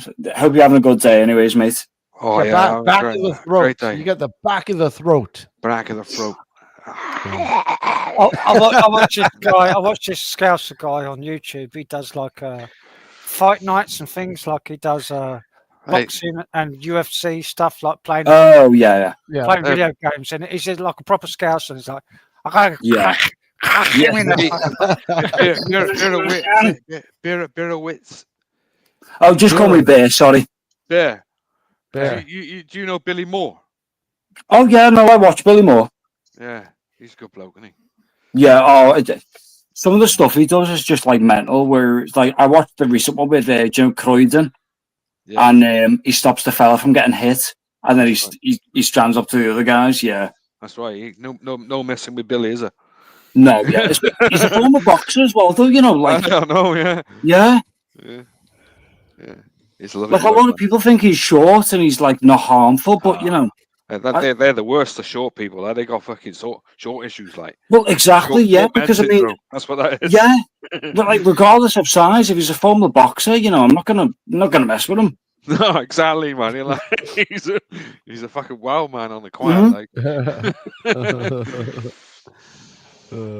Anyway, how's everybody else? Like, how you doing? Then, how you doing, Steve? Good, man. Good to see you. Oh, I'm good, thank you. Yeah. How you doing yourself? Like, yeah. Oh, no, don't worry. So what's new, John? What's going on? Snooker's good. Like, Ronnie's through to the quarterfinals. Yeah, I've been watching Yeah? snooker, John. I've Yeah. been watching it myself. Yeah, man. Yeah, that was a good one, wasn't it? Did you see the match today with that Z fella, Z against Williston? Luca. Who's actually top of the snooker league at the minute? Sorry? What was that? Who's top of the snooker league at the minute? Judd Trump. Oh, yeah, I've missed out on it because I've been watching the footy, and Black Liverpool come out on top. So, Well, That's Judge right, Trump, Liverpool won. Are you a blue or are you a red? so I am a red. However, I have no hatred towards the no. I have no hatred towards the Blues. No. The Blues are an honorary team. Like, they're the same team originally. Like, that's what Liverpool. Exactly, yeah. But the Blues are like, put it this way: if Liverpool got knocked out of a league and Everton was still in, I'd root for Everton. Same city. Exactly, man. They got a great stadium now as well. They got a fucking great big stadium now. Like, Oh no! That stadium. It's a nice stadium, but the access is terrible. It's I right know. on the main road by the docks. I've heard it as well, like, and it's also pretty unwaterproof as well, like. Isn't it? Yeah, but the problem is that like where you come out of the stadium, you end up on like a double carriageway. So you could imagine someone who's went to the match, had a few pints, come out. They're going to end up on the wall of honour for hitting right once. outside, aren't they? Yeah. Right. Yeah. Roadkill. Roadkill, yeah. Yeah, coming out fucking hey, bang! But Off we go. so how often do they play each other? Well, Everton and Liverpool, like Yeah. they did. How knock them often? off How many back and times a year? Oh, Twice. Twice? more than That's that. it? More than that. Yeah, twice a year because there's one at there's one at one ground and then one at the other. It's twice a year, yeah. So Yeah, there but must I is think there it's is been there longer like a than- lot of it's been more than fighting? that. 'Cause Is there a they've lot just of played like recently. scrums going, like people like fucking pissing off each other, the fans and shit? Well, You're gonna get that. Yeah, you're gonna get it, but I mean, is Oh, it no, more so- so between these two teams? so the thing is that you won't see like a large scale riot fight between the two, but you will see a lot of like bitterness Fallout, between yeah. the two from some people. It's Yeah. not an over encompassing thing, so it's not like every single Liverpool fan hates every single Everton fan. It's just sort of like a small group. Those who know the history between the two clubs know that Yeah. they originally were one club. Mhm. And it was only because of the board of directors fell out with each other that they went off and did their own thing. Like Liverpool started up after Everton, like so. Yeah, because Everton was based at Anfield, and then it was only when it was based at Anfield, I used to support Liverpool when I was a little kid, and I've still got my old Liverpool glass tankard thing when I was. Oh, who's your support now then? I don't really follow football anymore. Oh, football. Oh, okay. So I don't support anyone. Oh no, don't get me wrong. I wasn't gonna like jump on you and be like, "Oh, you support this team." When football turned to like, I'm a blue, being about who's the richest club and who's got the best players, and it turned away from being. Oh yeah, no, of course, because Man United at one point not Man United, Man City at one point lost 7-0 to West Ham before Adam Money. Do you know what I mean? That's right. Yeah, but Crazy John, like if you're a blue, that sounds. I've got no. Chelsea was. I think Chelsea was like the first team to go international. There weren't a local. When teams stopped being local, I stopped following it. You used to get the Liverpool team back in the day. In the 80s, used to be all from Liverpool mostly. That's right. Yeah. Well, the problem is as well nowadays is that when it comes to like the national teams, they're picking a load of players from like the south because because it's a case of like if it was ever the case where England wins like the World Cup, all the tourism's going to be in the south. Exactly. So they want all like the southern players, like this player plays for Arsenal, this player plays for Chelsea. Yeah, but like nowadays, like in the past 20 years, you've got foreign players playing in English clubs. Yeah. You know what I miss about it is the old days when you used to have like Argyle used to play against Liverpool. You get Liverpool down. Yeah. I remember years ago we had Liverpool down. We had Kenny Dalglish, like who was the manager of the team then. Well, yeah, because like my dad saw Liverpool when they were in like the first league. We were 2-0 up, like and he's like that pissed right off, like. So I guess there's no Tottenham fans here. Of course not. No. Just not crying over that 5-1. Fucking hell, Spurs. Fucking twats.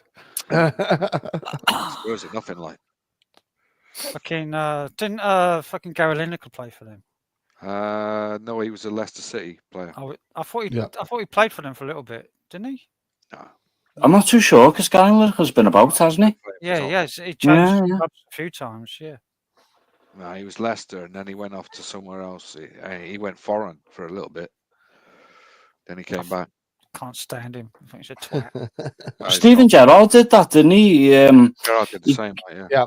He didn't he coach like Rangers or something, and then he went to like an Arab team, and then yeah, he's back in the UK now, isn't he? But no, I stopped following football when I was about fucking 14 or whatever it was.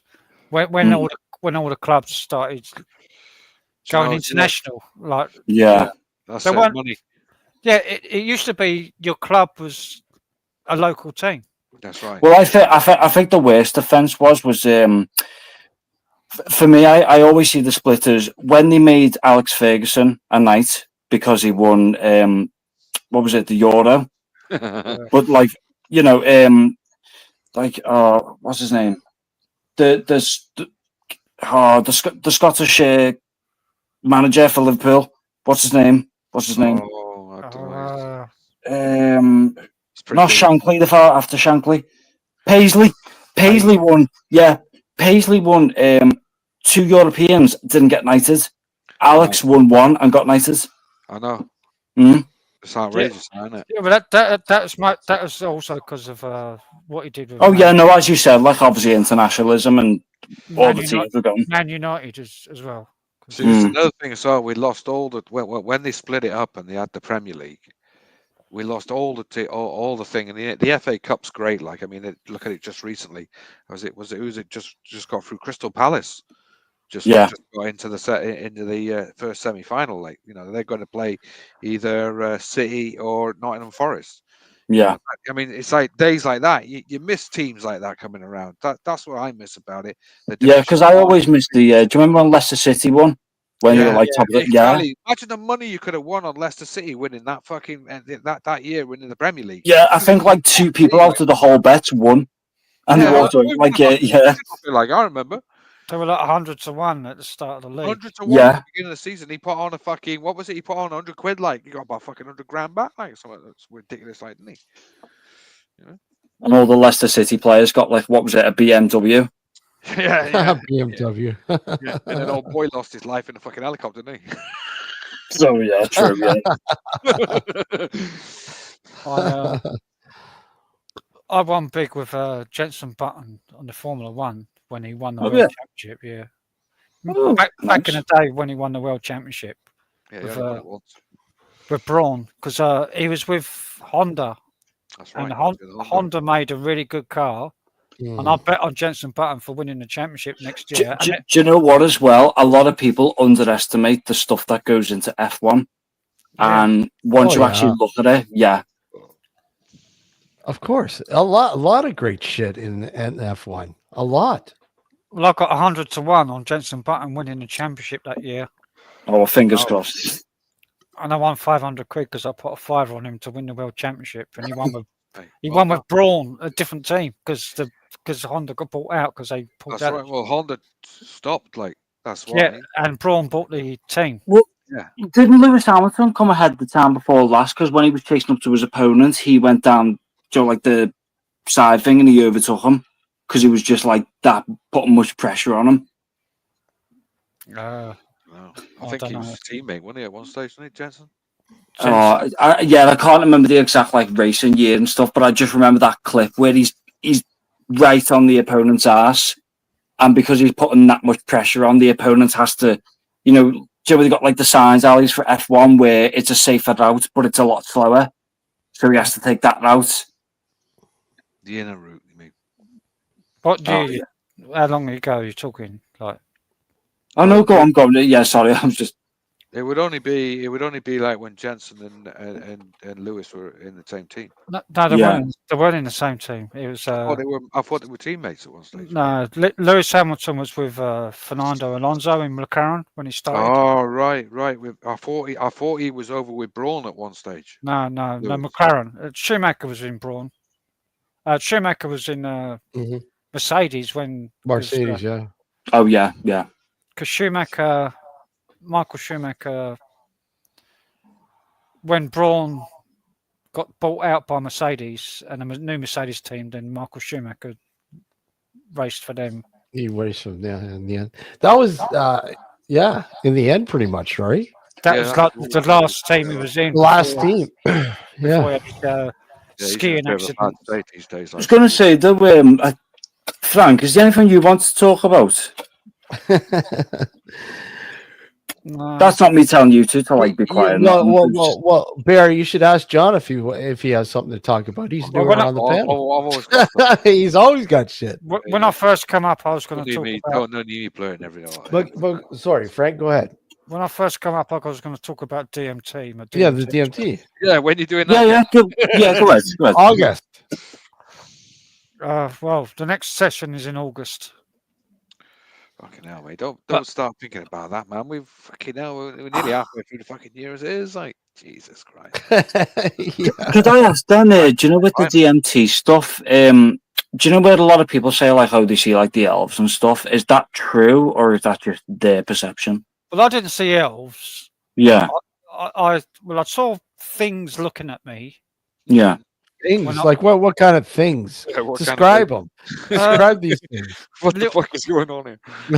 like little beings that were looking at me. Wow. Because Little what happens when you go into the experience? It feels like you've been blasted across the universe Wow. because you see Wow. like stars and like So things literally just flying by, flying you. down a tunnel of like and So light. you going thought you were like in 2002, 2001. 2001. Oh no, it's probably more like Interstellar, where Matthew That McConaughey fucking goes through the scene where thing. he's going Yeah, through the yeah. fucking It's a bit like that. When it starts, it goes like that, but then you land. But then Yeah. you land, and I landed in like it's like a large space. So when you say you land, what do you mean? How do you land? Do you know how you land, or you just there? Just there, Floating. Wow. in a space in like a room Hmm. and I felt like I was waiting for like an hour. But So, Yeah, the like- thing is like- as well is like- that it all depends on like what you do as well. when you're going through this tunnel, like sort of things are like these stars are going by you, right? And then all of a sudden you're in this room, like the transition between the fucking everything flying by you to just being like you're stationary.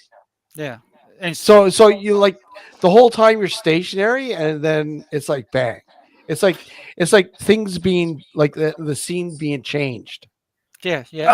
I think the thing is as well is that obviously the main component is what you do, but I think a secondary component is where you are, how you feel, and stuff like that. Well, it's a common experience for everybody that does it. So everybody has the same experience. Oh yeah. See, I've never done DMT. I've done like other psychedelics before, and I've had like different experiences. But this is an extended. Just grabbing a beer on Clean, back, guys. clean DMT like as well. This is a Oh yeah, no, of course. I mean, like as I Yeah. said, like I've never done it before. I've had like other stuff that's like different to DMT. and this is done this is done in a like a hospital setting. Oh yeah. Because I mean, GoPro at the end of the day, like, and as I said before, like DMT is probably like the safest one you can do. oh, Well, yeah. and we're in when I'm in it, I'm in an MRI machine. They're examining my brain waves and everything Yeah, while I'm in there. it's not like it's not like acid where you get given it. And it's like I've got those. Acid's so totally different, man. Isn't it? Yeah. Basically, after the launch, where you get launched off and then you settle down, you end up like in a waiting room, and then this door opens and you walk through this door. After it feels like you're waiting for hours, Yeah, but it's not. The whole trip only lasts like 1 hour, and then I go through this door and it feels like you're walking into like a fractal like forest. but yeah, because that's why they say like DMT's in the brain, like, and it activates when you die. It's like long like trees that go up Wow. to the Yeah. like sky, Mm. but they're made of like light and fractals and geometry and. Yeah. But then I'm walking down this pathway and it feels like I'm walking home. Everything feels familiar. It's like I've been there before. That's the feeling that you feel. Yeah, see, it's one of those where like don't get me wrong, I'd love to try it one day, and I'm probably gonna go out and seek it. Like when I had my stuff, it was completely different. It was one of those. I did like the afterwards of it, but Right. yeah, it was like completely different. And then as I was walking down this pathway towards this, I was just walking down this pathway. I felt like I was being watched by these little beings in the trees, Wow. and I just kept walking and I could hear whispering. See, that Like- drive me mad. That would like. I could hear whispering in the background. Yeah. I just kept walking and walking and paranoid. walking. And, See, and the see, place I did. I come out, into, hang Oh, on. go on. Sorry. I come out into this big clearing, and it was like a big castle. And I walked down this big path towards this castle and a big door. And I walked in the door, and then there was this like lady, like a woman, but she wasn't a woman. She was like she didn't have no legs or nothing. She was like I like that. Yeah. almost like a serpent, but she was a woman. It was a woman. It's a woman's face, arms. It felt very Yeah. like a mother, felt like a mother, and she was very loving and just filled me with like feeling of love. See, you might be able to help me with this because I can't remember what I had, but I had something, and then obviously like going into it, and I remember I just remember waking up in like this forest, and it was all like not creepy, but it was all like weird. And then I'm walking through, and then as I get towards like this big clearing bit, I see myself, and I turn around and go, and I pick up this bunch of flowers from the bottom of the soil, and I pick them up and I say, is it wrong to burn down forests to save flowers? And then I myself hand me, myself the flowers, and then I walk off, and then I end up like sitting there for so long, and then sort of like come back out, and I was like, oh, But the feeling I got from the being, that motherly figure, was like, and she wrapped herself around me. Don't know, Yeah. that sounds like doing heroin for the first time. Like, What's heroin? Like, I haven't got a clue. What's Straight heroin? Yeah, Go. it's gonna be change button next week. She wrapped herself around me like a snake around Hmm. a pole, and she was wrapped around me, and her head was right in front of me. But it was a person. It wasn't like a snake. It was like Oh yeah. like a real woman, and she's so motherly and caring, and she just looked after me and filled me with like the feeling of like being loved and home. It felt like I'd come home. Wow. It felt like I'd returned to a place that I've been before. That's it. Just Oh, took And away all the it just felt so fucking like because I've suffered lots of trauma, and it felt like all the trauma was like expelled.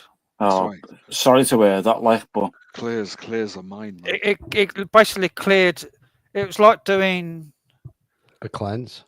it was like doing 10 years worth of bloody. oh yeah, no, there's well-known research that psychedelics can help a lot of people with a lot of Yeah, things. psychedelics, You know what I mean? man, like So basically, Frank, you have all these feelings and all this other shit that's vented up, and this sort of thing is like kind of like cleaning it up and like kind of like taking it ju- away.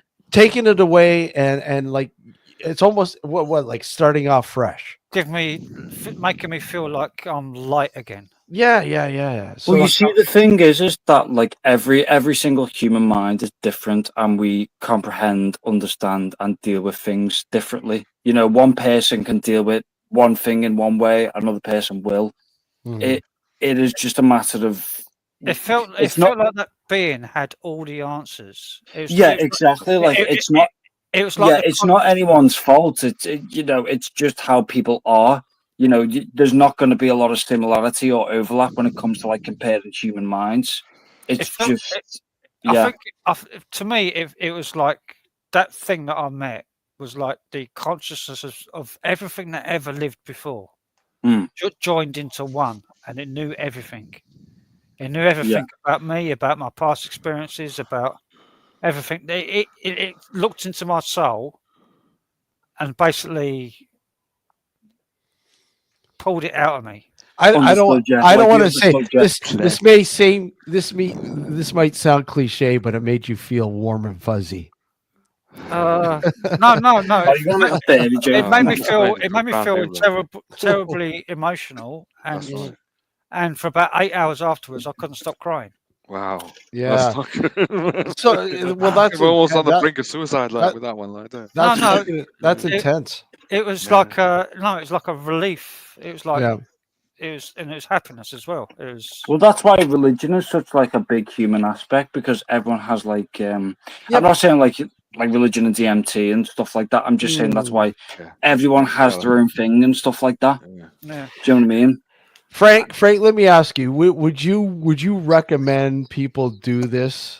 Oh Yeah. Would you would recommend it? But I would love it, man, but I got too many other fucking medications going on at the moment. I'd recommend and, DMT. and that's the thing. I mean, when you're doing these sessions, what do they monitor? Your heart, your blood pressure. What do they do? They monitor all that shit. They're monitoring your brain They're scan. monitoring your the brain- brain, the brain and the Brain. blood flow in the brain. Just your brain flow, like your brain, Right. and your heart rate as well.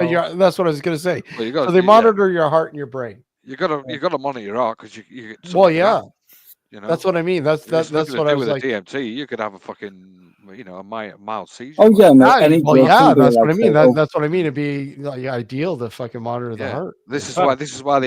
why they vet you before you go in there. Like, Yeah. they gotta You're make not sure allowed. You're not allowed to have any You can't be Yeah. on any medication Anything. whatsoever. or drink. No, drink either no as well, like, medication. You no can't drink medication, no because, drink. No and alcohol. I know you weren't even drinking afterwards for a while. No, he said he stopped I drinking. couldn't didn't he? drink. I couldn't drink. Yeah, that's right. After the session, after my Okay, first we'll see you in session, July. I tried having a pint at a gig.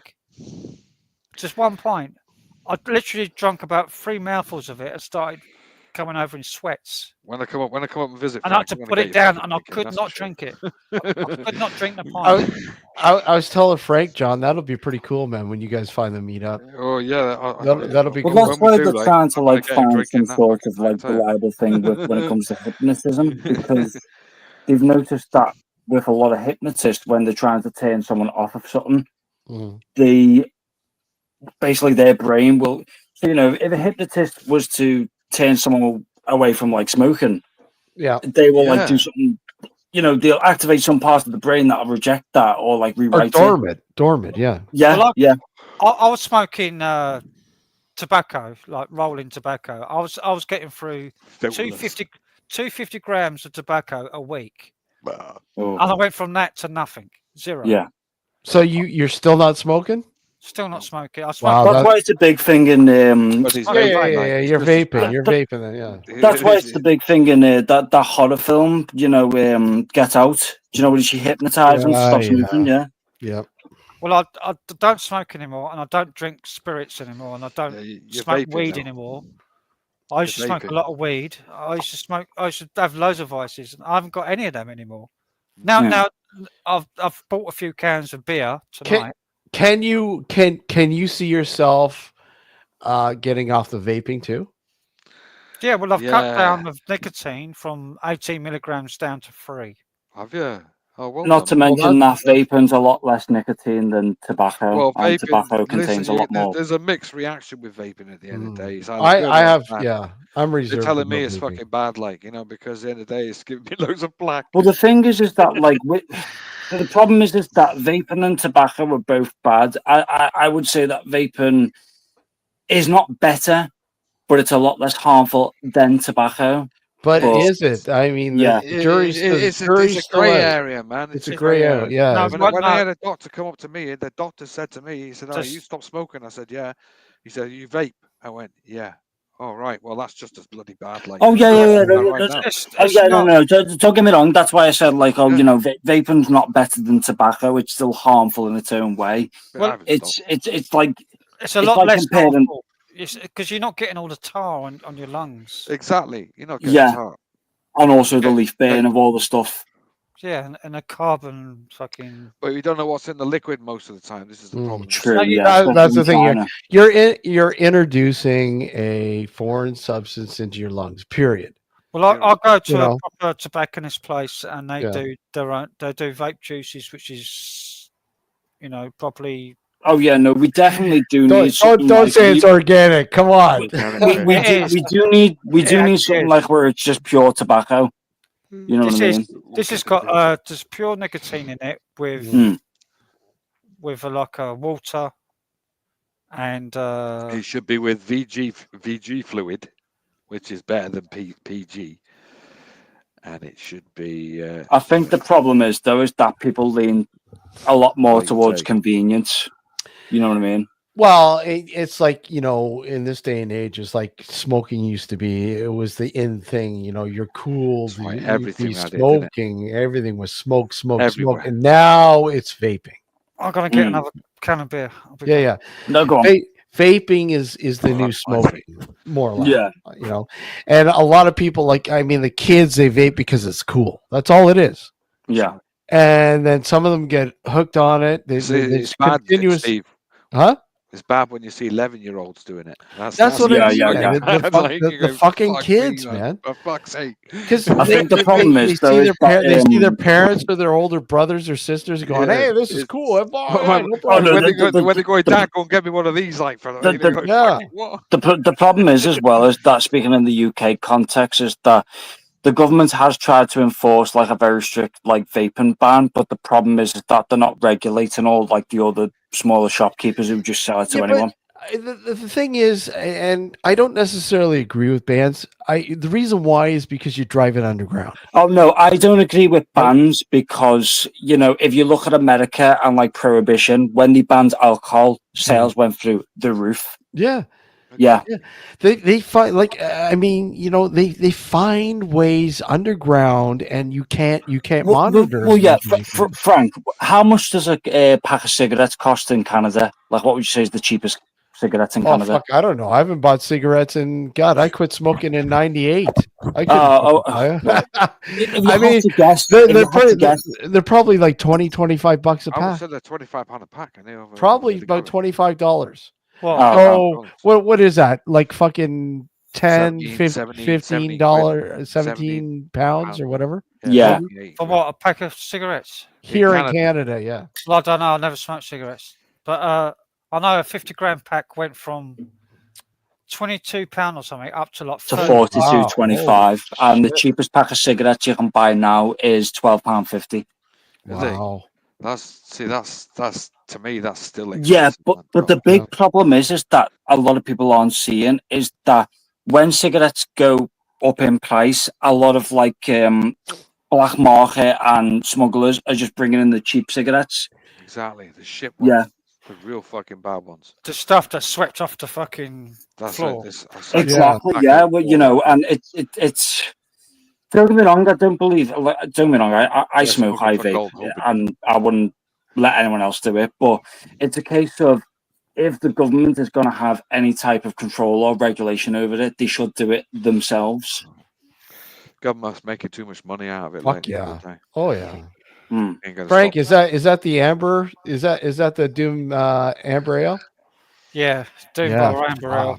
Dubar, Yeah, fucking look at that, man. beautiful stuff. Oh yeah, Doom Bar's great. Fuck. It's nice. Fucking lush, man. I have to find a Doom bar supplier. Fuck.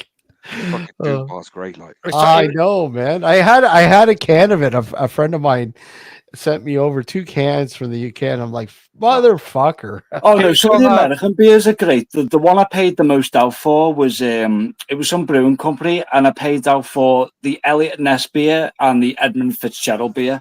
oh my god, wow. It's not as nice as this one. The though. Edmund Fitzgerald beer.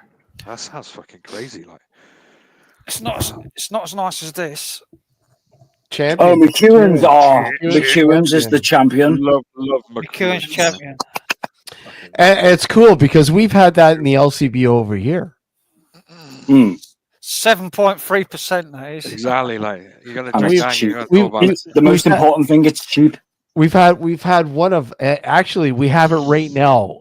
One of Crazy John's favorite brews, Skull Splitter. Oh mate. nice. Oh, you know what? I Skull love Splitter. that stuff. No, John's 8.5. favourite is Spingo, isn't Oh, it? Spingo's good. Like You like Spingo. but Skull Splitter. Is I know you talked classic. about Skull Splitter. A Oh few times. mate, I did Skull Splitter years ago, like, and I remember going to a beer festival with that, and it was on the beer festival. They were saying, "Oh, are you sure you want a pint?" I said, "Fucking right, man, get it Fucking in right. there." Like, Have any of you had Wobbly Bob? yeah, I've Well, heard of Wobbly Bob. Yeah, Yeah, I've Yeah. heard, I've heard of it. No, never. I love that. Never had Yeah, it. it's good stuff. as long as it's not a Lynx. No, it's nothing like Lynx. My favourite. My favourite. Lynx is unique, man. My favourite drink to get really drunk to. Uh, My favourite drink to get really drunk to is Guinness with a Tia Maria in it. oh, really? Oh, Oh, mate, yeah, no, that's you, nice. you wouldn't have a go at Spingo with Tia Maria in it. Fucking hell, man, that's Do you know lush, man. Guinness? Do you know Guinness with Tia Maria is just 2/3 of an Irish carbon? That's right. Yeah. Do you Irish carb? Yeah, that's a literal. Well, it's kind of a shot, but Do you guys have the Guinness Nitro over there with the coffee? Yeah, Yeah. yeah, we got Guinness caught with the coffee and chocolate I don't like it. I don't like it. flavor. Yeah, I didn't like it either. I love it, mate. I tell you, the one that I really do miss is Guinness Red, like, because I used to fucking drink 15 pints of that. oh, Guinness- John, Guinness Red, yeah. John. And John, even do you- Newcastle Red. Newcastle Red. They only every once in a while. I love that Newcastle Red. John. Yes. Do you ever remember Foster's on the Rocks? Yeah, Foster's on the Rocks. Yeah, yeah. Oh, I love that. Yeah, that No. was back in. That was a few years ago. No, Yeah. no. Yeah. It's Foster's- not what you're Foster's thinking, take- Frank. Though it's not No. Foster's. It's not Yeah, fun. no. It's not Foster's. It's Because totally Foster's different. tastes like soapy water to me. Yeah, well, that's this Soapy was a water. I love total soapy different stuff, rum. mate. I think Foster's on the Rocks came in a bottle, if I remember, like, didn't it? Oh, they used to do it in like they did it in 4 and 10 packs, and they stopped it like after a month. Yeah, it was too fucking nice. That's what I like. Yeah, too many people Uh, getting drunk for cheap. Fuck it, Foster, right, I man, can't for fucking stand lager. 13, like, for fuck I all, don't like. like lager. I hate Yeah. lager. you know what I'll buy? I still buy a 4-pack every once in a while because I still like it. Yeah. Kilkenny. Oh, Kilkenny's great, man. I fucking yeah, love yeah. it, man. Years, man. I love it, man. You get a 4-pack. Can you still Here- get it? Yeah, you can get a 4-pack here for I think it's like crazy, not man. it's like it's under $10. So you figure pounds, you're getting a real fucking cheap. Wow. So it's like $10 Canadian. I know, For man. a 4-pack. You know what? That stuff is fucking lush. I love it, man. Kilkenny, man. It's I fucking, fucking really love it. nice. Well, 4 cans of this Yeah. was six quid. What? 4 Yeah. cans? Yeah. Six Oh, Oh pounds. no, Steve. What What you need to drink is Buckfast. Oh yeah. Yeah, mate. Buck Yeah. past tonic, mate. Fuck Yeah. me, like. No, tell you what, if you're gonna go for the tonic wine, man, you got to go for the gold label at the end of the day. I'm like, not The Lamborghini. that's the one, like, yeah. that was I think that was one thing we were talking about before the book fest or what is it, the Buckfest? Buckfast is brewed by Yeah. monks in Buckfast. Yeah, Abbey. monks. Yeah, yeah. There's even a shop when you go to the Abbey, like have a look Mm. around the Abbey. There's a shop that sells it on the fucking Abbey. Yeah. Fucking hell. I don't like Buckfast. No, That's the it's thing. not That stuff. either you like it And or it you won't. don't. There's no in Yeah. between. He's the worst medicine in the fucking world. Hey Steve, what's like the most popular like Canadian brewed like beer then, or like other stuff in like where you are now? Well, I mean, again, it all depends on if you're gonna, go with macro or you're gonna go micro, right? So macro, Yeah, macro. yeah. is Tell you what, then what's like your favorite when it comes to like locally brewed? my favorite right now is this guy right here, right there. That's a session. That's a session brew. Oh, right? nice. I'm telling you right now, this is so fucking clean. It's so fucking good. I normally see you drinking like cans with like skulls and fucking death. Well, yeah, Well, that's Murphy's. usually craft beer. I'll be drinking, but every once in a while, if I get a session drink, I'll go with a side. It's fucking crisp and clean. Oh yeah, no, Sai is great. Oh yeah, right. But my favorite Canadian beer, it's tough. Canadian beer, I tend to go with the craft guys. With Canadian IPA in it. Yeah. Strong I mean, IPA. a strong IPA, 7%. Fucking right, Yeah. 7%, 8, just under 8, like 7.9. Yeah. Oh, John, just whip out the Orangy Boom. The Ranji Boom, man. We want the 13% Ranji Boom, mate. Yeah.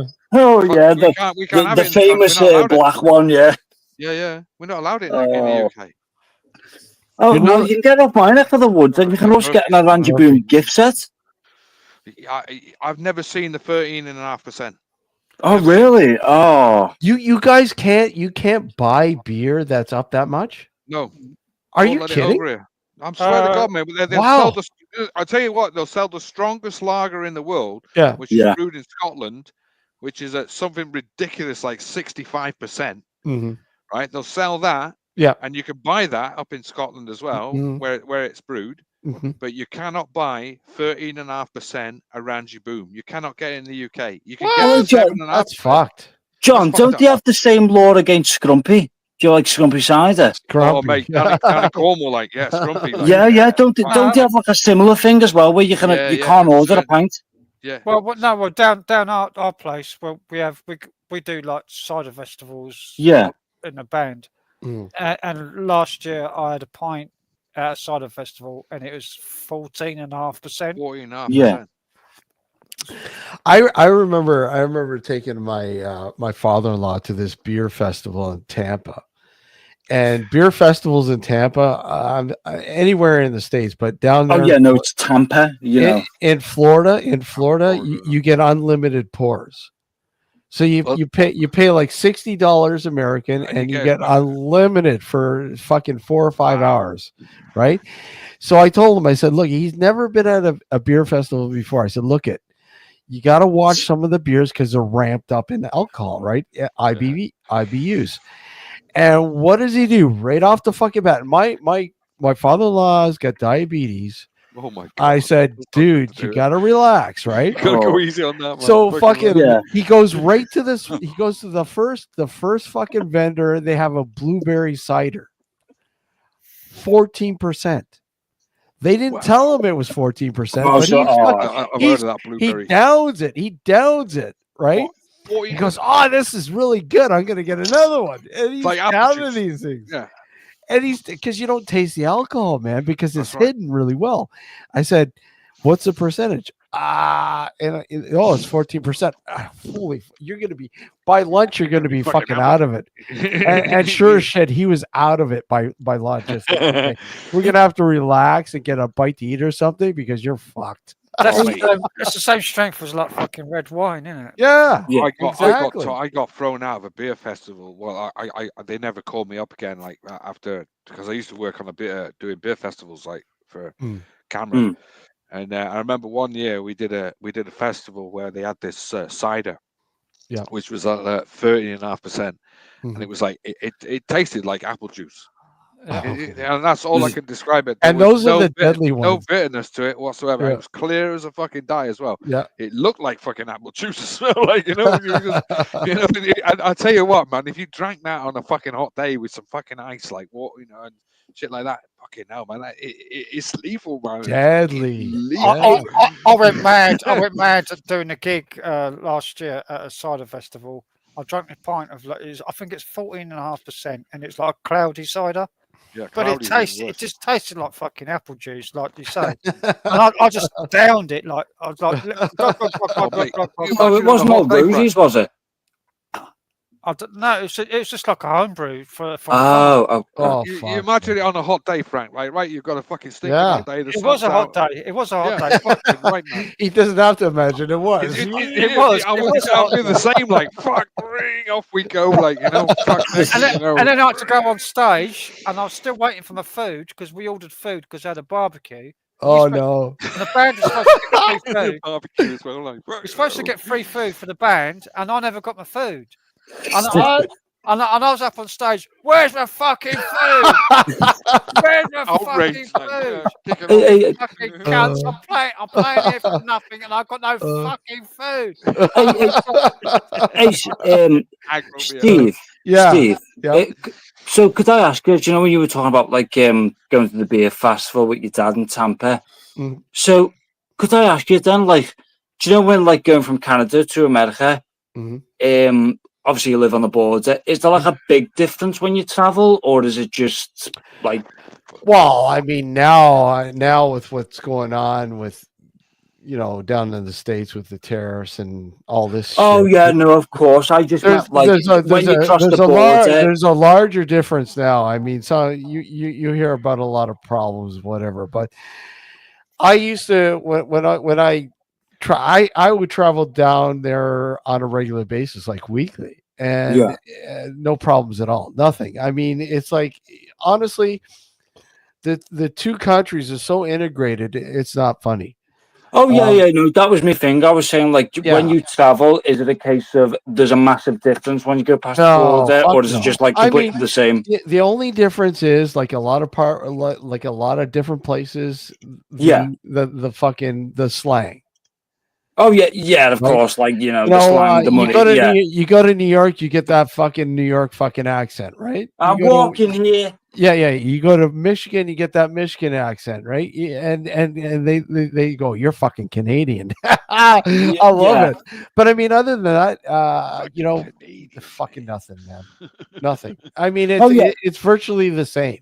But you Oh can't yeah, do- no, because I you know can't that's do it like now, can you? that's the big thing with like America and the UK, because Americans think everyone in the UK speaks the same. They don't. You know what I Dude, mean? I was in Florida, and my wife and her sister, they went to this I don't know, this tea thing, in Florida, and they thought they were from the UK.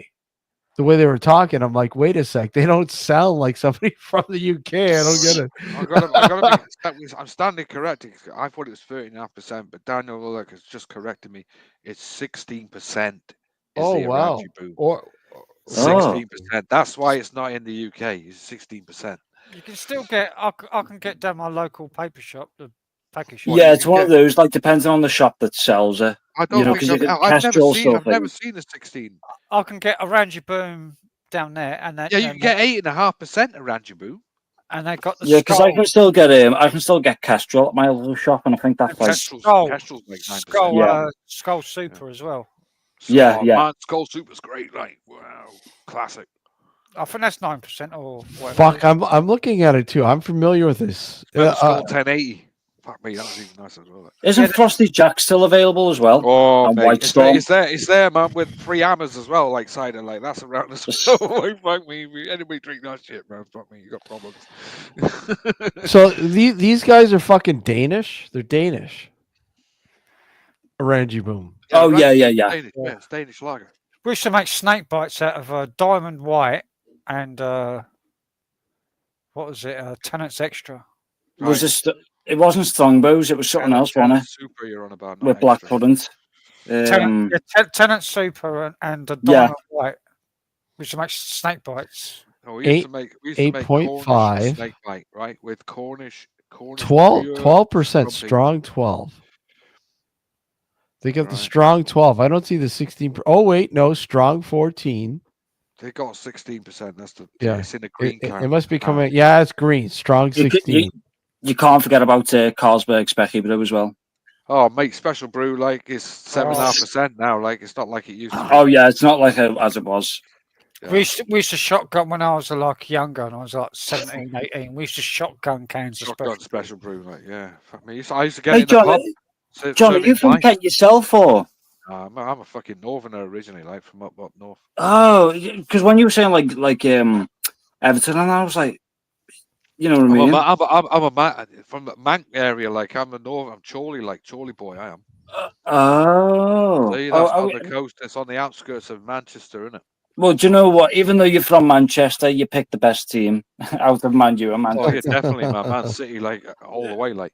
But he's down in where you're down in Plymouth. Well, now. I'm down in Plymouth now, like so I'm, you know. Oh, it's a nice place, Plymouth. Yeah. Been there before. Everybody loves Scousers in Plymouth, like. Oh yeah, North Wales. You know what that's all about, don't you? Like, you know, it's nothing to do with fucking drink or anything else. It's to do with something else. Charlie. Yeah, because Scousers can only understand the Welsh. Charlie. Well, we call third Frosty Jack bottles here in Northern Ireland. Barack Busters. Scouser land to the southwest. Like, yeah. Trapsties. But I was saying about if you get a real snake bite, like we used to do it with Cornish Scrumpy. We used to put in a can of Tenant Super, and we used to put in a can of Gold Label in it as well. Like, I mean, imagine that mixed up in fucking Cornish Gold Scrumpy. Label. Holy Don't forget the fuck. black puddings. My mate nearly died on it. Like, he fucking Ooh. ended up fucking nearly collapsing outside a fucking nightclub because he nearly threw up on him. Well, he did throw up, and he fucking collapsed. And then he ended up in hospital, and he woke up, and he's in hospital with some male nurse over him, and he attacked him. Goes,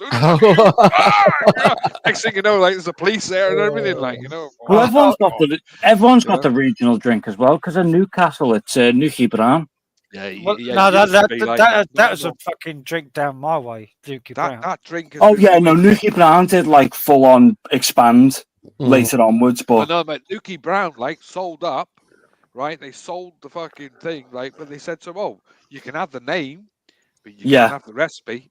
Yeah, it's not the original, is it? Point of the drink, isn't it? They went, "No, that's Nuki Brown nowadays is fucking horrible." So that, you'll never get the original. Yeah, it's more like Man's Brown. Nah.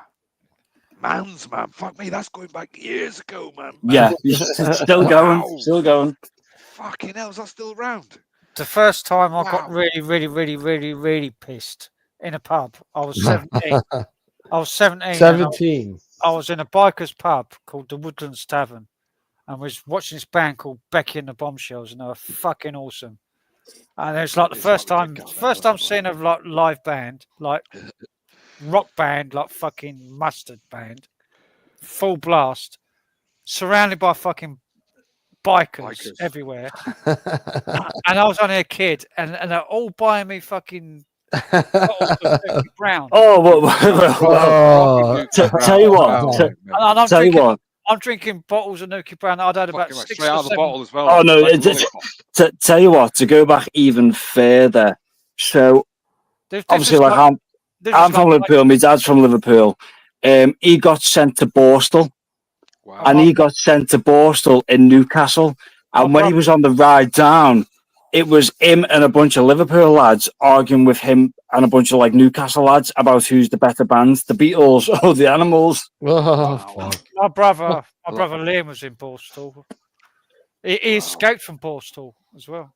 Yeah, it was a rough place, Borstal. Don't get me wrong, it was terrible. I know. My brother at the time, because it's like late 80s when he went in That's right, Borstal. Borstal was still around.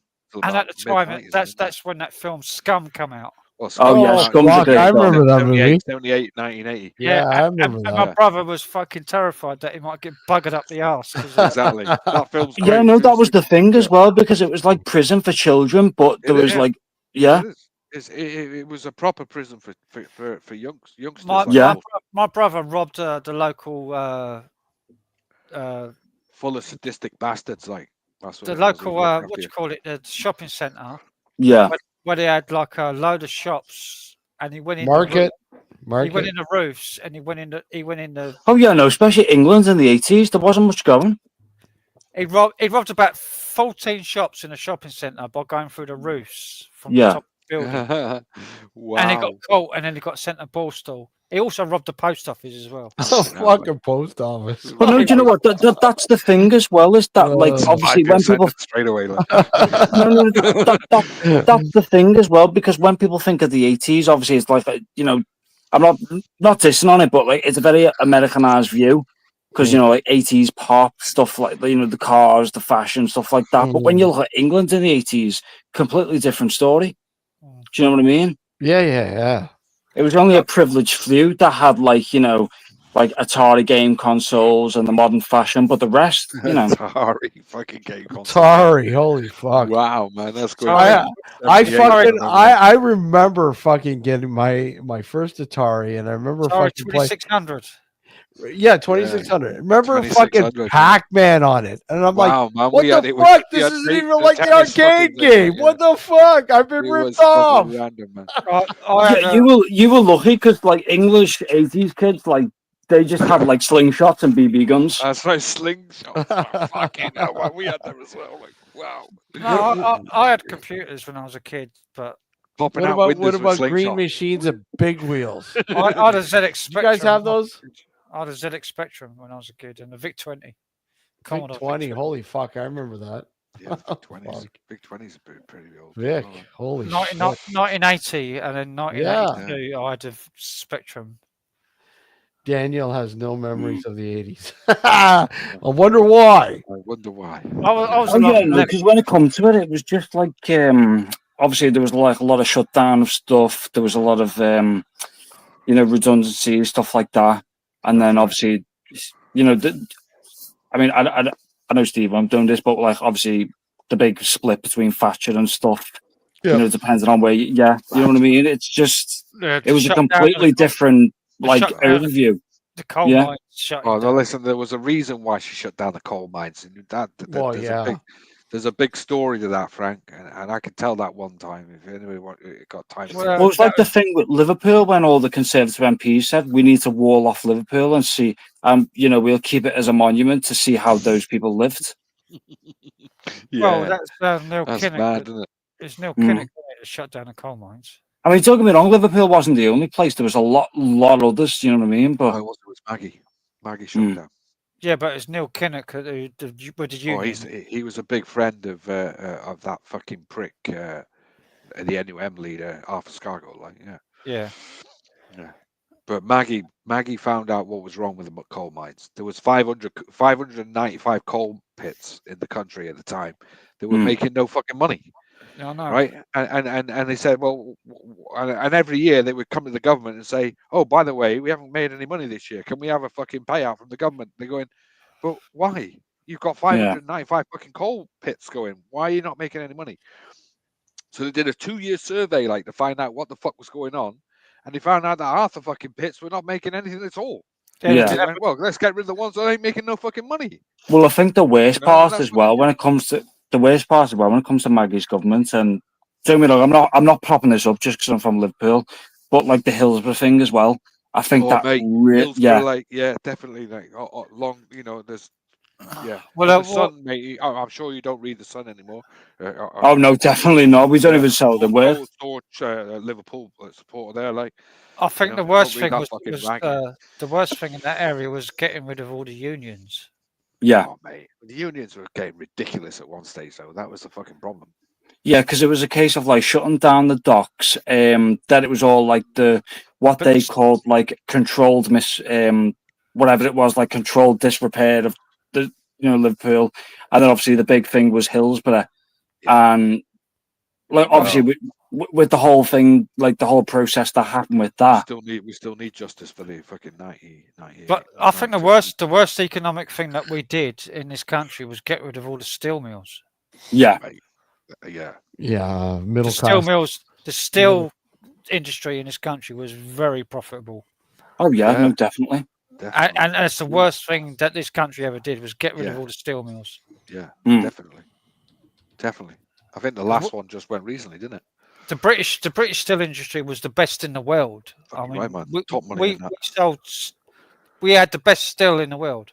Oh no, Yeah. especially given the fact that, like, World War II, like the ration gardens where people were growing their own food, that was actually a very, very popular idea, and it was actually really, really good for the people. And then we scrapped all that after the war when we shouldn't. Yeah, there's lots of industries that we scrapped that we shouldn't have done.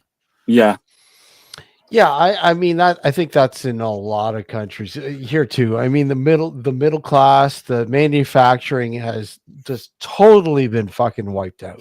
Because Totally. we invented the processes for manufacturing steel. That was a British invention.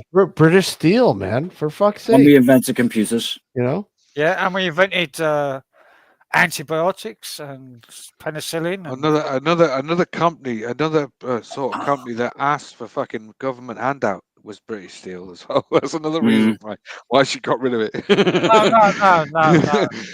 No, that was bullshit because British steel industry was making. Yeah, she got it privatized. That was the fucking biggest problem. That's the problem. She sold it off. Yeah. Oh no, especially with a lot of things like the railway, the post office. Isn't that fucked up though? British Steel being sold off, and now American Steel was almost sold off to the Japanese steel. Oh no, we sold off a lot of things. Like we sold off the post office, we sold off the railways. We're kind of selling off bits of the NHS now. Yeah. I think Starmer's trying to get the British Rail back to British Rail, isn't they? He's trying to get it nationalised, isn't he? But the problem is that with all these private companies now, they don't want to really give up their stake. Fuck, man. They don't want to give up their fucking shares. Exactly, yeah. That's the problem. Gas, we should have our own gas supply. Yeah. North Sea oil. Hold on, I'll be right back. Hold on. We've still got. Sea oil, We've still got. Here's our topic of conversation. Let's discuss how crap Britain is. We've still got tons. We've still got fucking tons of reserves of North Sea oil. Yeah. That's still down there. We've still got tons of fucking coal, Frank. There's still tons of that. Yeah, but it's not as profitable as the oil. There's still countries around the world that could have made I think money we're also messing up coal. like our farming industry as well when it comes to like land ownership and stuff. Where There's no profit in farming these days because of all the fucking expenses that. We're trying to like enforce so much upon them that it's becoming unreasonable for most farmers nowadays. And then it's like, well, what are we going to do when there's like a shortage? Regulation is red tape is exactly, yeah. It's made it too expensive for farmers to make a profit. Yeah, it's just It's like sheep farmers can't make a profit. And then a lot of them are like either corporatized or monopolized for like certain companies and stuff like that. Like a lot of farms now, they're McDonald's where they go, we get all our stuff from like local farms, but it's like you control like 40% of the industry. So what are you doing? There's not enough beef farmers Yeah. Britain anymore because it's because of the carbon fucking tax that they put on fucking beef. No, exactly. Yeah. Like, I mean, All these taxes they put on fucking things, it makes it not profitable. yeah, no, exactly. Yeah. I mean, Yeah, but they're turning around. see, on a lot of their ideas. my sounds are, but I haven't voted and I don't vote. And I didn't vote because Frank don't vote either. Like. Oh, I'm a free man. I'm a free man. Oh no, Frank's a free man. It wasn't a case of that. It was just a case of I didn't have like a political party to align to fully. They're two cheeks. No matter who you vote for, they all drink out the same trough. Exactly, yeah. Because if I stand on platform and say I'm going to do all this for you, and then you vote me in and I do nothing for you, you can't do anything because I'm already in. Yeah, you know. As soon as they get into government, no matter who it is, they're getting paid off the same people that funded the last government. Exactly, yeah. Do you know what really don't make no me off, difference. Right? Is that everybody voted for Labour, right? But Labour isn't Labour anymore. No, it's a new fucking Labour. Yeah, exactly. Yeah, and the only reason people voted for Labour was because they were tired of the Tories, but they didn't, Yeah, but at the end of the day, like you remember when the new Labour started? What was it, '97? And the reason Tony Blair, Tony Blair, and Tony Blair went to see Margaret Thatcher the first week he was in, and he said to Maggie, "What do I do?" And she said, "Don't fucking change anything. Just leave it as it is, like we did. And just carry on. If you start changing it, you're fucked." Well, the thing is that like Tony Blair, Tony Blair was liked right up until the Iraq War. Exactly. Yeah, and the only reason we got involved in the Iraq War was because the Americans were tugging our string. Yeah, exactly. There you go. There you go. Exactly. Americans were pulling our pud. Pulling our pud. And that's what happens. The pressure's put on and they collapse. I'm sorry, but it takes somebody who says, no, we're not getting involved with that. But you can't get that anymore. I wish that we, I mean, the end of the day. Perry, come on in. Perry, the link's at the top of the chat. Yeah, the link's in the top of the chat. Yeah, join. The links in there. Come in, man. Well, yeah, no, just to wrap up this conversation, it's a case of it is one of those. It is hard to change the system and stuff like that. The only thing that I really wish for is a written British constitution. I would love to see this change in the next few months. I mean, they're already fucking turning back on what they've already promised. Even if they don't change anything, the only thing I wish for is a British constitution like the Americans, because at least then we're protected by documentation. I don't. I wouldn't want to go down the U.S. route. We do kind of have a constitution, but it's we do, but it's uncodified, so it can be changed by the judges. We have the Bill of Rights, which is 1689. And how many things have already been fucking totally fucking sidewalled with the Constitution in the U.S.? It's a joke. We have a Bill of Rights, which is basically what the American Constitution. Oh no, don't get me wrong. There has been a lot of things that have been sidewalled with the American Constitution, but there's a lot more pragmatism when it comes to that. The trouble is the legal, you got a difference between legal and lawful. Yeah, lawful pertains to the human being. Legal pertains to the title, the fiction. Yeah, the company, basically the company. Yep. Everything legal is to do with companies and your company name, which is your legal name, your legal title in capitals. So, don't get me wrong, because once you sign yourself up for a company and you're working for that company, you should be aware. No. As soon as you're registered as on a birth certificate, you're basically your name is a title belonging to the state. Yeah.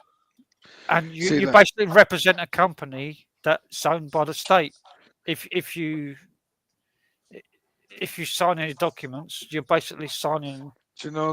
Just saying, signing for the state. Yeah. So Paul Burns says that only 10 million people voted Labour. This is the fucking problem, right? There's only fucking 35% turn up and bother to vote. So Yeah. explain Is to there me. another guy in the chat? Because I don't see him on the screen. Explain to me, who may not know, because labor. Like what are we? What labor as opposed to the Tories? What So is labor? labor was originally for the working man, Okay, for the It was middle class, like Labour was more right wing. staunch. more right wing. Yeah, Okay. staunch like union, staunch fucking everything for the worker. Yeah. Because Labour was I, more I, like. I wouldn't say they're like right wing, but if you're saying No, the thing is that with Labour's. pro labor, right? Pro labor. Yeah, so the thing is that with Labour's founding, it was a structural but more open left party for the working man. Yeah, for the The working man. The Tories were kind of a working man's party, but they were more conservative, like like structural and Yeah, they were traditional stuff like traditional that. stuff, And then yeah. obviously over the years, that's changed. Yeah. But we don't have a two-party system. We have like 5 parties. We have it's the same here, right? Yeah. We It's have. the same. we have Conservative, Labour, Liberal, Green. Oh yeah, no, Green don't get me Party. wrong. we got the Green Party. Which here. ironically, don't- the Green Pie is the original Labour Pie. And now we have like fucking Nigel Farage with his fucking. Exactly. With his Yeah, don't get me wrong. The UK does have like a multi-party system, but it's more like streamlined to like one vote to the other. Reform, that's it, isn't it? Reform is the other company. Yeah, Nigel Farage is a fucking wanker. He's a fucking. Oh yeah, no, Nigel Farage is a carpetbagger. Fucking cracks me up that. The carpetbagger, yeah. It's- So, do you guys have the elephant party too? Come on, everyone's got an elephant party. Elephant Well, party. we had the Monster Raven Looney Party.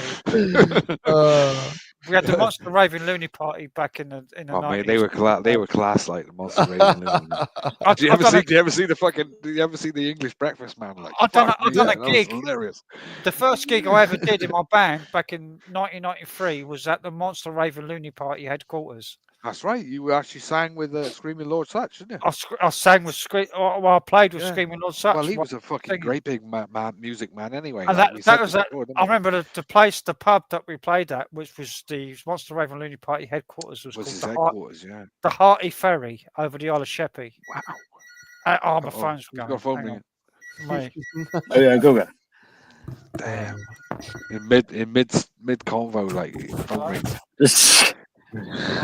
Frank, we got a gig tonight. Where the hell are you? Where are you, Frank? You're supposed to be here, man.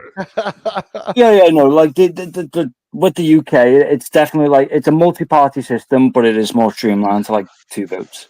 It is more. You guys are same thing, man. I mean, there's 2 parties that most people center on. Same here. But you have multi-parties that are fucking. The biggest problem was right. Not so long back, we had a Liberal Party. There was a possibility, and then the Liberals went in one year because we had a hung Parliament. So the Liberals went in with the Tories, and that was the biggest thing that fucked up the Liberals. And it has literally ruin the Liberals for the next 20 years. So the Liberals sided with the Tories? Oh yeah. So the thing is that with the UK, fucked up. Yeah. So the thing is that with the UK we can have what is called it's either a collab government or collaboration. Yeah. No. We had that too. We had the New Democrats, the NDP here sided with the Liberal Party here. Same thing, and they collaborated and made a minority government. That's right. They make a majority. Because they make a majority, not enough people voted for the Conservatives to get in that year. Exactly, coalition. So they went, we'll go with a collaboration. We'll go with the Liberal Party. Yeah, and that was the biggest mistake the Liberals ever fucking did. Fucking Liberals and Tories. That's fucked up shit, man. Because they just got stamped all over with David fucking Cameron.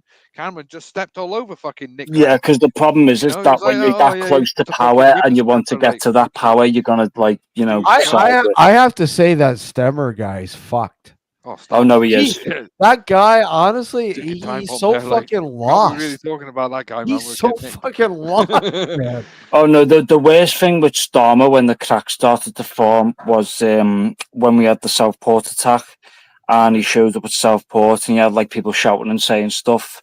Yeah. And then obviously like the stuff afterwards. Yeah, man. Now, don't get me wrong. That's not me saying like the riots were a good thing or me supporting people who did it. Yeah. That's just me saying his reaction towards all of it was like the worst part. People tend to forget how fucking close Southport is to fucking Merseyside. Yeah.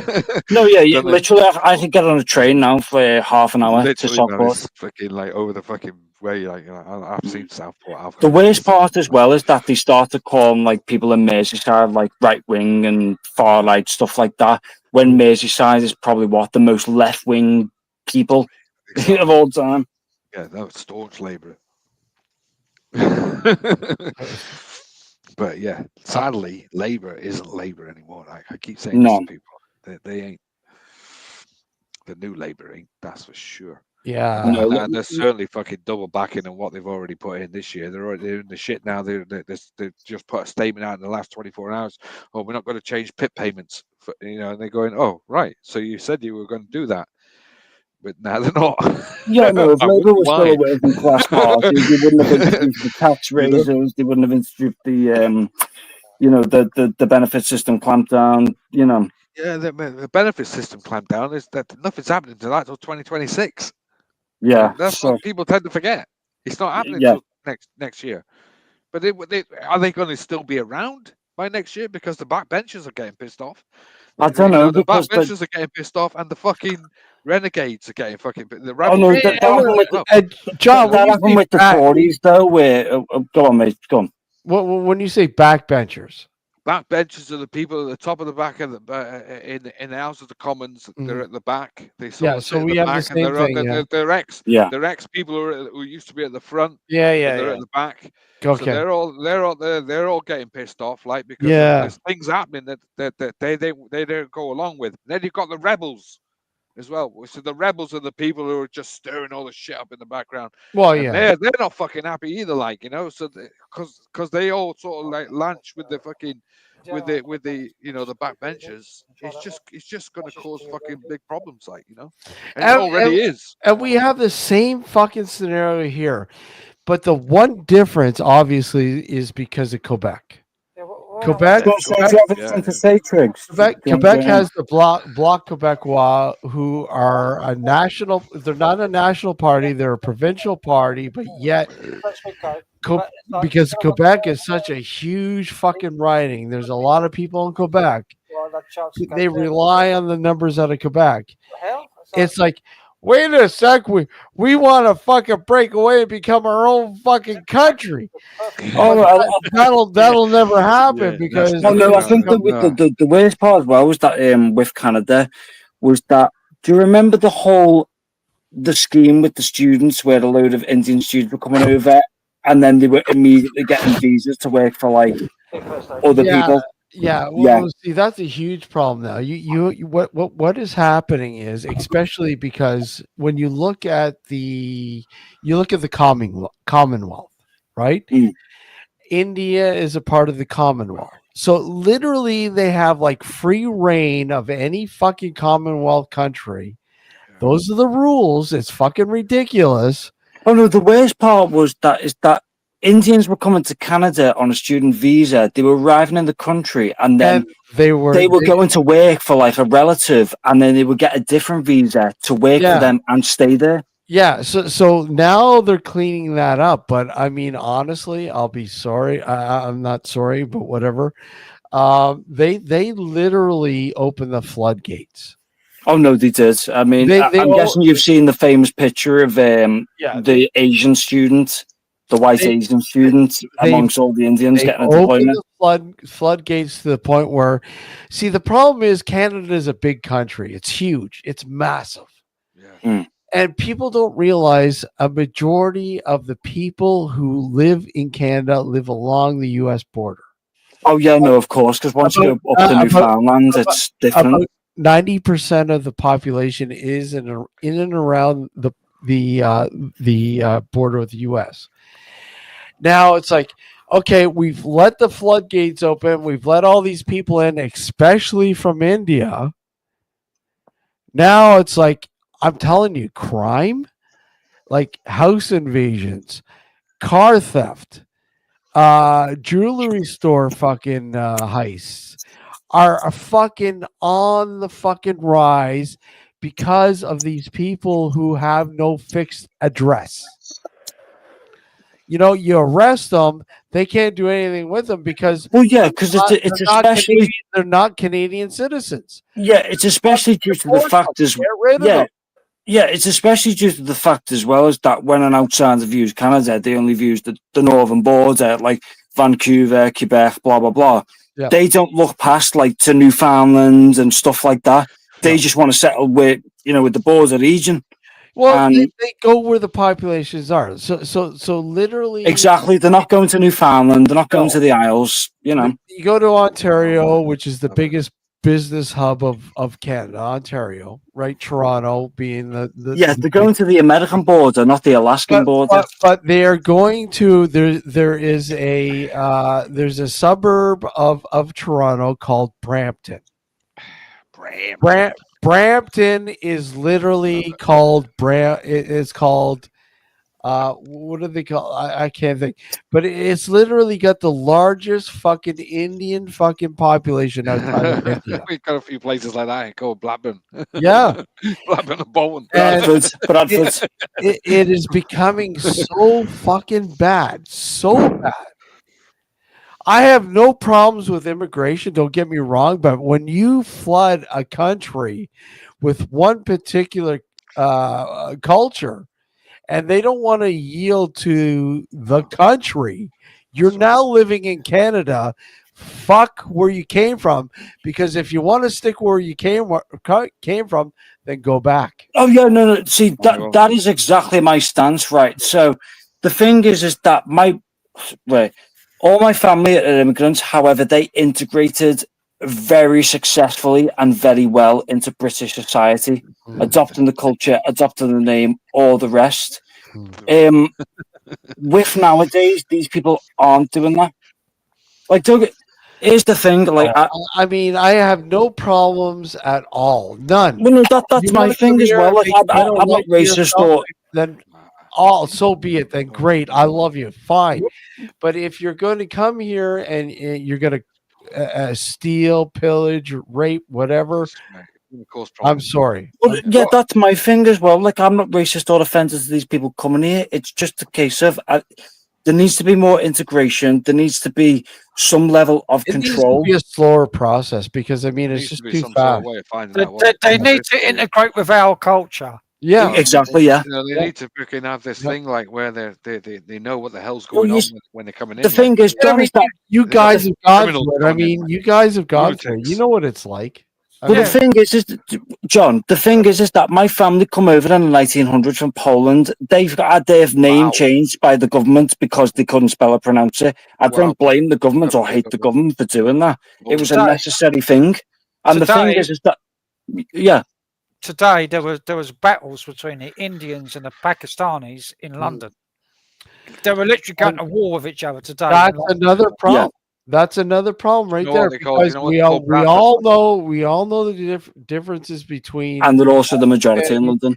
And Indians can't stand the Pakistanis because of the Muslim. They call Bradford Bradistan. Yeah. Well, they're not actually the majority in London. It says it all like it, doesn't it? Because in the they say white British, meaning like born here, like being white British, but there's lots of people that are white in London who have got grandparents that were born in Britain. Essentially like English generational. Who came over. But they're still classing them as immigrants. Yeah, I know. That's wrong. So they put them on the figures as like, and the percentage of like the amount of people that are white British in London. Where the real figure, I saw it yesterday. The real figure is about 30%. Yeah. Of immigrants in London, but the official figure is like fucking 70% or whatever it is. Yeah, because it would come out that it was like, the most brown city in Europe is London by like 70%. But they've got like fucking their great grandparents were born in fucking England. It's like they're British. They're basically British. Mm-hmm. Yeah, the thing is that I think there's a degree of separation. Like for myself, my grandparents were born abroad, so I class myself British by birth, but not by blood. Now, the thing is that I am very integrated. Well, I don't need to be, but my family and generational, we very, very, very well integrated into British society and all the British customs, all the rest. Do you know what I mean? The problem is that we're not seeing that today. No, Like, you don't see integration. You don't. I mean, people do not want to assimilate or integrate to society, the country. But the thing is that we're not asking these people to strip themselves of their culture. It's just you need to integrate into British society, speak the language, learn the customs. You know, not. If you have a religious preference, fine. All we ask is that you come here, you want to make a better life for yourself. Great. We have a culture here, and as long as you're a part of that culture, you want to. Well, yeah, because that was like great. Yeah, my granddad was born to Polish parents, but he still signed up to the army to fight. Fight for this country. He didn't get home. Yeah. Well, the Indians done a good job of integrating because they offered their culture to the British. It's like the food with the food and everything, and the Indian food, and they tailored it to the British palate. It's like well, they offer. Go to an English pub and getting some butter chicken. Come on, buddy. they gave Britain. They offered Britain something extra that we didn't have before. Yeah. That was the thing. They integrated successfully into British society and stuff. I mean, look at tea. Look at tea. Where the fuck did you get tea from? India, China, China, whatever. But that's what I mean. You guys, English culture, tea is such a fucking huge. Yeah, sorry, I didn't mean to say it until I trip you up. It was just tea is such a huge thing in the UK, right? I mean, yeah, China, China, India, whatever. You got tea, but I mean, they're both the same to me. I prefer an Indian takeaway than a Chinese takeaway, but it's too expensive. I like Indian. I go into an English pub, and there's a lot of them still here. There's still English style pubs. Cool. Here, and you know what? One of the main staples on that fucking menu is butter chicken. Wow. Or curried chicken. Wow. Right? Well, the national dish of Britain is fucking chicken tikka masala. Yeah, tikka masala. Yeah. It's such a huge influence. I mean, everyone thinks, well, fish and chips. Right? Fish and chips. Well, fish and chips is British. That's British. Oh, that's as British as you get, man. Fucking fish and chips. I just kind of wish we had the empire back. I'm just saying. It's like what else? What else is British? Come on, think of a meal that is British. Bumble and squeak. Sunday roast. Sunday roast. Sunday roast. Roast beef. Bumble and squeak. Tradition that was carried over here. You go over to your grandparents, you'd have fucking Sunday roast. Probably a breakfast as well, like, innit? I should think a good old fry up. Beans on toast.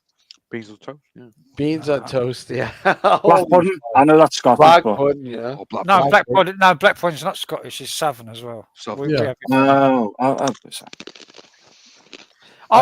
got into an argument with some yank on the fucking YouTube. That's not hard. There was this food channel, and I replied to it in the comments. I said, like, oh yeah, I love fucking black pudding. And some yank goes under it. No, I wouldn't eat that. It's fucking disgusting. See that? How can you eat anything with blood in it? See, underneath that, I put, don't you like a rare steak? See, I love a rare steak.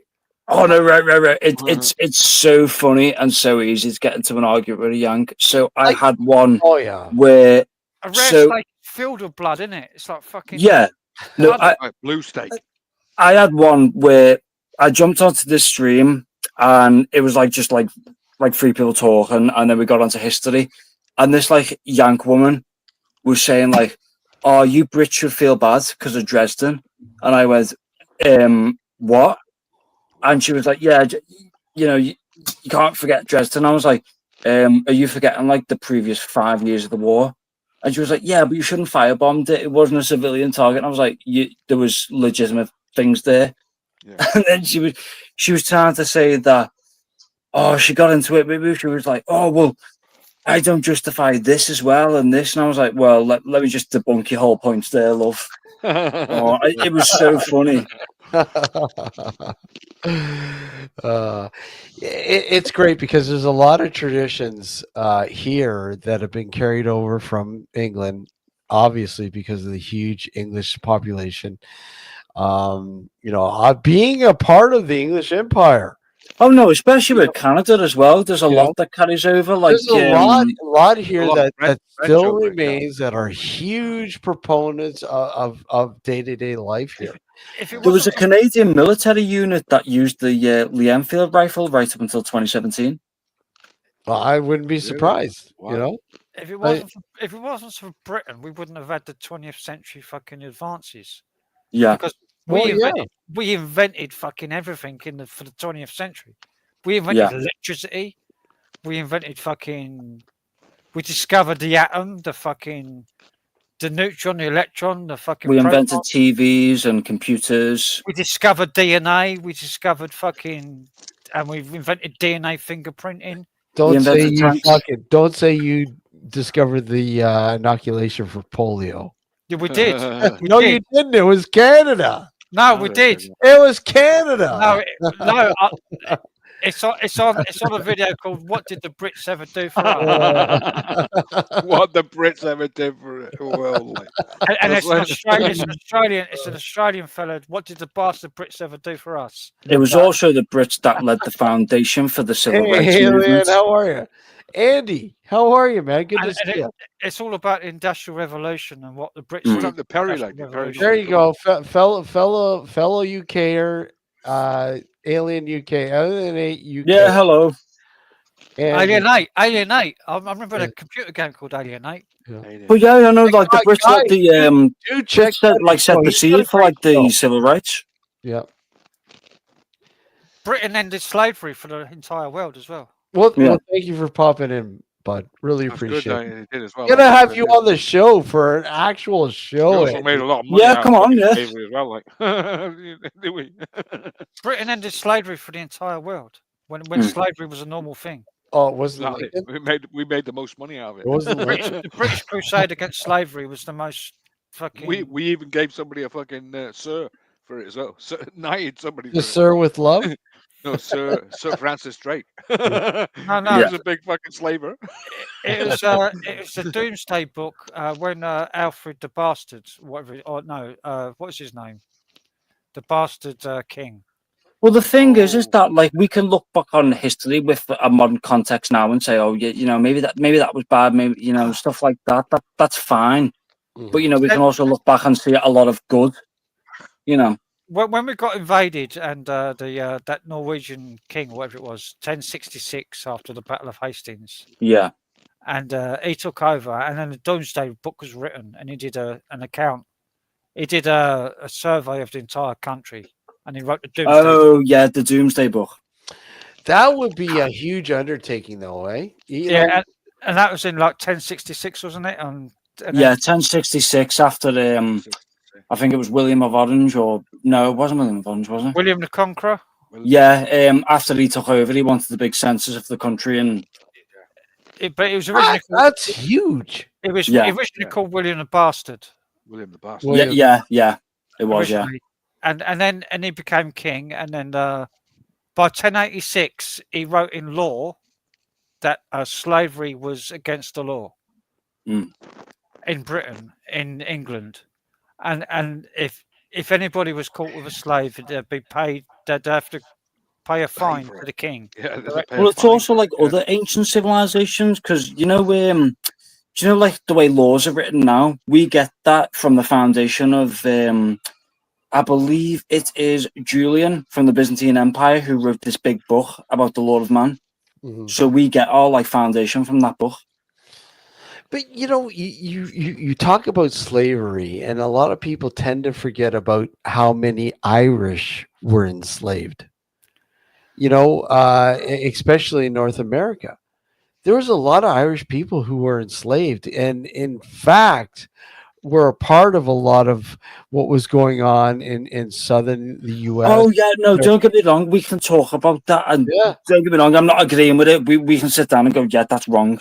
That's completely wrong. Well, It's just who built the railways in America? That was the Chinese. The Chinese, yeah, Chinese, and yeah. and in some portions the Japanese, Chinese slaves, mostly. Mainly Chinese slaves. mostly Chinese, with some portions Japanese. Yeah. In fact, But also, they also got during- the information from us, like, because of course, obviously, Brunello and well. The thing is that Certificato We invented the steam engine and the steam railway. engine and the railways, yeah. Right. There's a good thing right called the Blood of Utopia, and it's basically like a synopsis talking about basically like this utopian land, but Yeah. then it goes into like the details of how it was built. And when you look at it, you go, "Oh, that was wrong. That was wrong. That was wrong." We can look at that and go, "Yeah, that was wrong," but look at where we are today. Like, don't get me wrong. I can say, "Oh, what the colonizers did to the Native Americans was terrible, and I wouldn't want that again." But when you look at America today, that's not justifying the past actions, but that's saying, well, you know what I mean? Yeah, and that's the major problem. Even to this day, the major problem is they don't take care of their own cities, their own major cities. It's they're more worried. And things under the current administration might be different. But I mean, for the most part, they neglected their big cities, their most important hubs, for foreign interaction. Oh yeah. But I mean, Maybe when I was talking about the Afghanistan, past maybe context, Iraq, maybe Vietnam or whatever. But when you look at their cities and you look at the poor, you look at the homeless, you look at the people who are so whacked up on drugs, and there is no money because they're not facilitating any of these cities with fucking money, because don't get me wrong. The home government should look after its home first before we do anything. You should. You take care of your own cities. Exactly. We shouldn't be giving funds to like foreign nations. It's just not the U.S. It's a lot of Western countries are the same way. They don't care after their own cities, their own hubs. I've been to a lot of major hubs here in Canada and go, what the fuck is wrong? Yeah, no. Britain did that with Ukraine, where we signed a 100-year deal, gave them a load of money, and then we were like, "Oh, we're going to send troops in," and then there was a big overlook of our army. Good to see you, man. Yeah. Yeah, John Bengal, click the link. Yeah. I suppose the link for the video. What did the Brits do for us? It's all the inventions. Hey, Steve, how are you? World. Steve Yeah. Real. Anyone click the link? It's there in the What happened to Perry? Like, I thought Perry was coming up. What happened to him? We invented light. No, he didn't want to. But yeah, that's the thing I said, is that we can look back and like say, "Oh, in a historical context, that was wrong, that was bad." But I'm not going to disavow the entirety of history because one bad thing happens or multiple bad things happens. It's history. We can't do anything. If we didn't invent penicillin and the antibiotics and antiseptics and clean water, yeah, then the population of the world would probably still be about 1 billion. Oh yeah, no, that's what I mean. It's a case of how's it going? How you doing, John? Right, I'm going to go to the loo, Deadpool. What happened? I didn't hear what he said. Hello. How's it going, John? Oh, good. Can you hear me all right? Yeah. Hear you great, bud. All right, mate. Nice.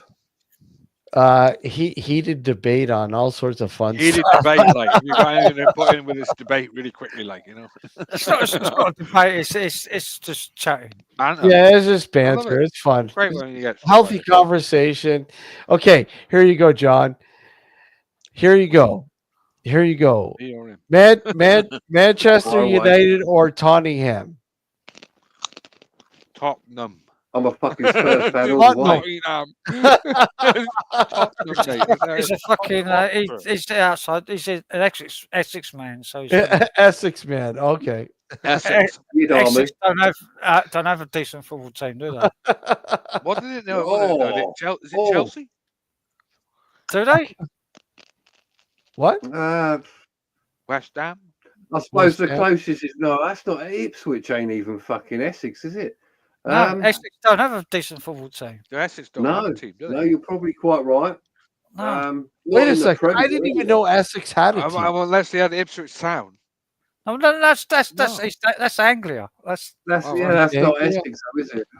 that's fucking way up north. That's like 100 miles off the Essex. Someone get a fucking map.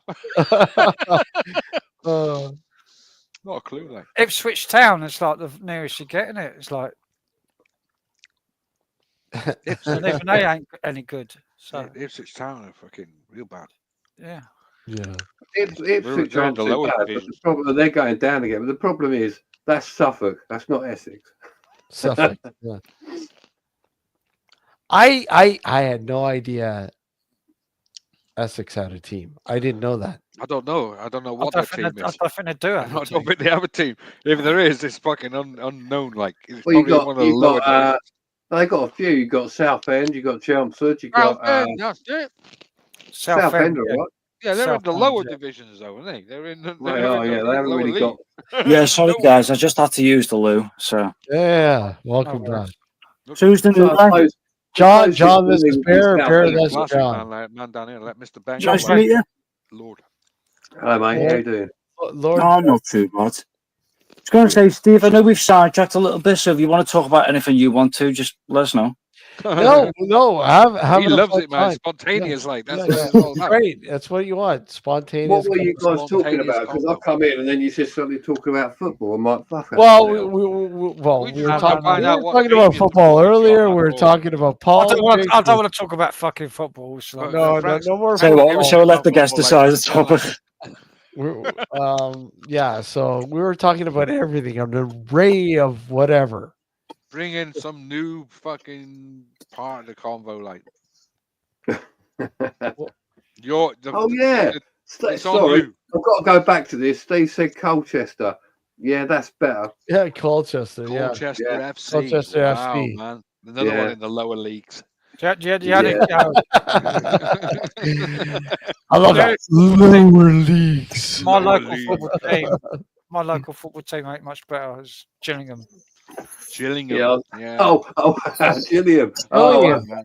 Are they a part of the lower league too? Do you remember there's a team called Partick Thistle? What? And everybody always thought it was Partick Thistle nil. Oh, yeah, no, there's loads of like football leagues.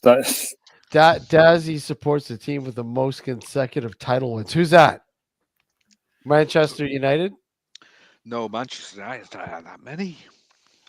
Who has the most consecutive title wins? I don't know. What, As in what? As in I don't know. yeah. He's just saying like total cup Team- wins or? What title? What the title team- you were talking about? You're we're talking talking about the FA Premier Cup, League or which or title? FA Yeah, Cup? Premier League. Well, okay, Premier- we'll say Premier, Premier League. FA Cup, fucking FA Euro. Cups. Liverpool. I don't know, mate. Not I think- really. I think Man U has the League like most wins overall, but in terms of like certain leagues, it's different. Okay, he's saying league titles. I would say at the end of the day, before it all went Premier League, it was all like divisions. So it was like Yeah. Division 1, Division 2, and then you'd have an FA Cup. And the FA Cup was always the priority before the Premier League because Yeah. everybody Yeah, came Spurs together won and, that a few and it was times, like a didn't they? tournament that everybody played in Road to to the Wembley. end. And the road to Wembley, exactly. Yeah, because it was only later on that it was the Europe Cup that they had it. Yeah, they've added loads of other things since. Manchester Oh, fuck, mate, what's going on United.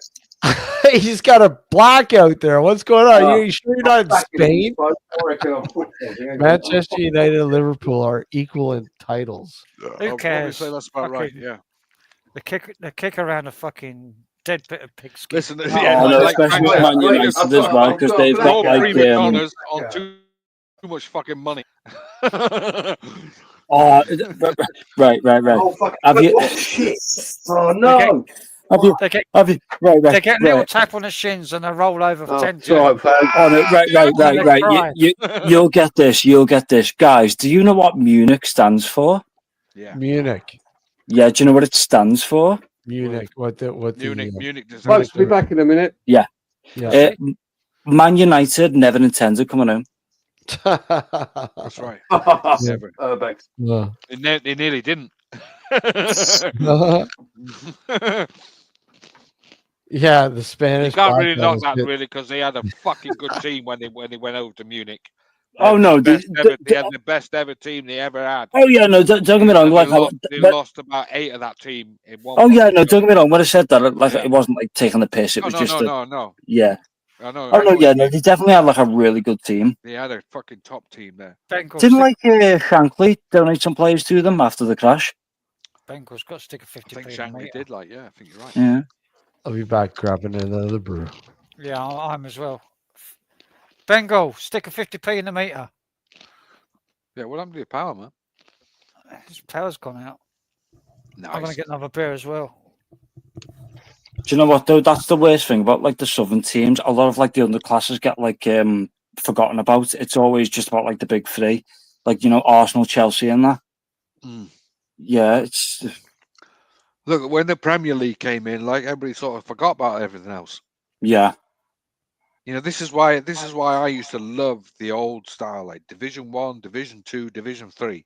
Yeah. You knew where you were standing there, and everybody fought every year, every season to get into Division 1. Oh yeah, no. Also, the players were a lot more hardy. Have you ever seen that? Yeah, exactly. You had players who were out smoking and drinking the night before, and they're all. Oh no! Have you ever seen that like famous clip where the guy breaks his leg and then he just hops off the field to go to the injury thing? Yeah, like nothing happened. Like. Yeah. Yeah, but you look at players like George Best in his day, like you go and have a fucking great big session the night before. He'd even be smoking in between the fucking, having a cigarette on the touchline. You can't beat the days of fucking the old '60s teams with Chopper Harris and yeah, Bobby Moore. Bobby Moore, yeah, and at Charlton. I think I've got a Bobby Moore action figure. Who was the other guy? Nobby Styles, like half his fucking teeth missing, like where somebody kicked his tooth out. Oh yeah.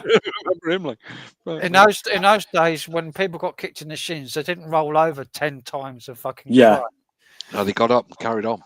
Yeah, they didn't even stop fucking. Yeah, but this is another thing. Is like, it came out as well. They were already inebriated from the fucking night before because everybody's on the piss the night before they went on. They didn't look for fouls in those days. They stayed on their feet and kept playing. Right, and they were smoking as well. That's what I don't like about football these days. They fucking like on the smokes. They get a scrape of a fucking boot on their fucking leg and they roll over fucking 15 times and scream to the referee. It's also the fact that like with season tickets nowadays are just pricing out the locals. Yeah. That's wrong, isn't it? Yeah, like at the end of the day, your local, local support is what makes it. I don't mind paying a tenner or fucking, 12, 15 quid like to get in, but fucking nearly £35 to get a fucking seat. Fuck that. Well, I think it's like 1,200 for like a season ticket now. Fucking hell, mate, that's outrageous. Bengals back. He's put his 50p in his meter. Wow. That's right. Mate, the whole street went off, and I've gone indoors with the torchlight. Everyone all right? No, my youngest daughter's in the bath, and she's like, "I'm in the bath. I can't see a thing." Oh, I was going to say, like, nice to meet you, Lord Bengal. Thank you very much. You too. This is John, like John Bengal, man. He is the man of YouTube. Oh, brilliant. Nice to see him here. Nice to see you, John. You'll have to come on a steam with me sometime if you want to argue with people. When are you going to get your haircut? Fucking boring the tits off me, football.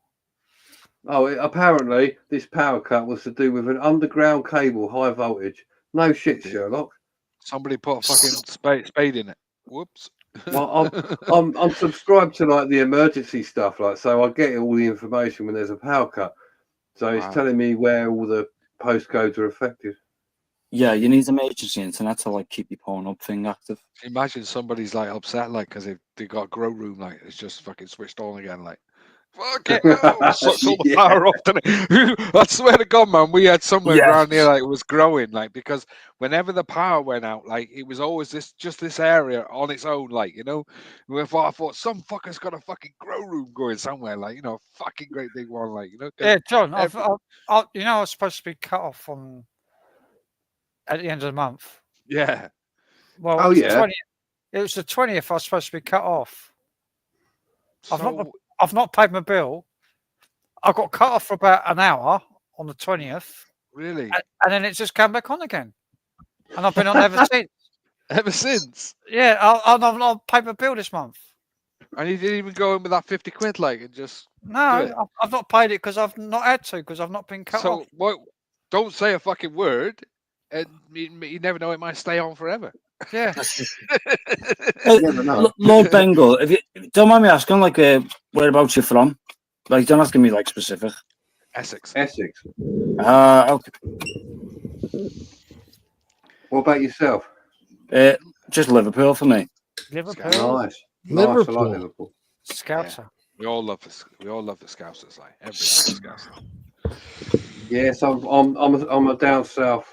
I'm a southerner, if you want to call me that. Oh no. I mean, I know there's a lot of like different layers when it comes to the Southerners. You know what I mean? Scouse. The word scouse came from a stew. Norwegian dish Oh, for we sailors. did, yeah. Yeah, Norwegian. Yeah, I'll let you see. He's the one who knows, like. Yeah. it was a horrible fucking stew. All right, hold on. I'm gonna put this. Anyone It's else? so weird as well because there's always been like this massive thing for like, oh, the whole. You might have seen it, where Scouse not English thing. Yeah, north and south divide bollocks. I wouldn't say that was it because the north and south divide is mainly to do with Manchester and the southwest. Like it's more like mainly east-west, isn't northwest, That was and it? southwest.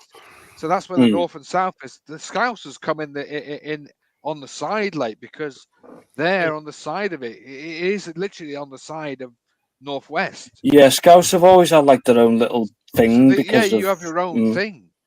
So Yeah, you 'cause we can't have, really like, you put know, it the- under the- the northwest because it's not the northwest. Yeah, because it goes all the way back to like the general strike and stuff like that.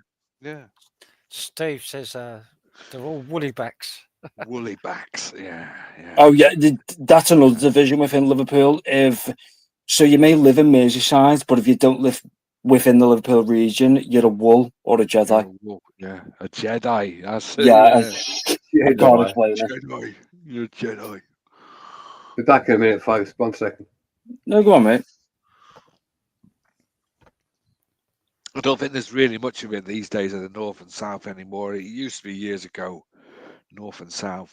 I don't think. Yeah, that's and I think really- it's like it's gone all the way down to London where it's Yeah. I mean, even that's the southeast. Yeah. It's not. It's. What? Oh well, I know London's terrible nowadays, but like renting flats and stuff, Oh, where it's like, fucking oh, do you want this expensive. 1-bed apartment to half grand? Oh, mate, there was a single room, like no word of a lie. It had a bed in it.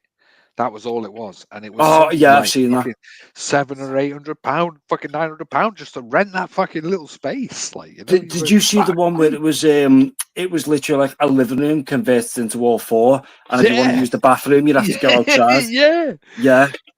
that's insane, isn't it? Oh. My place. I'm in an old 4-bedroom house that's been converted to 2 flats. I'm upstairs. I've got my bedroom, which is a big bedroom. Yeah.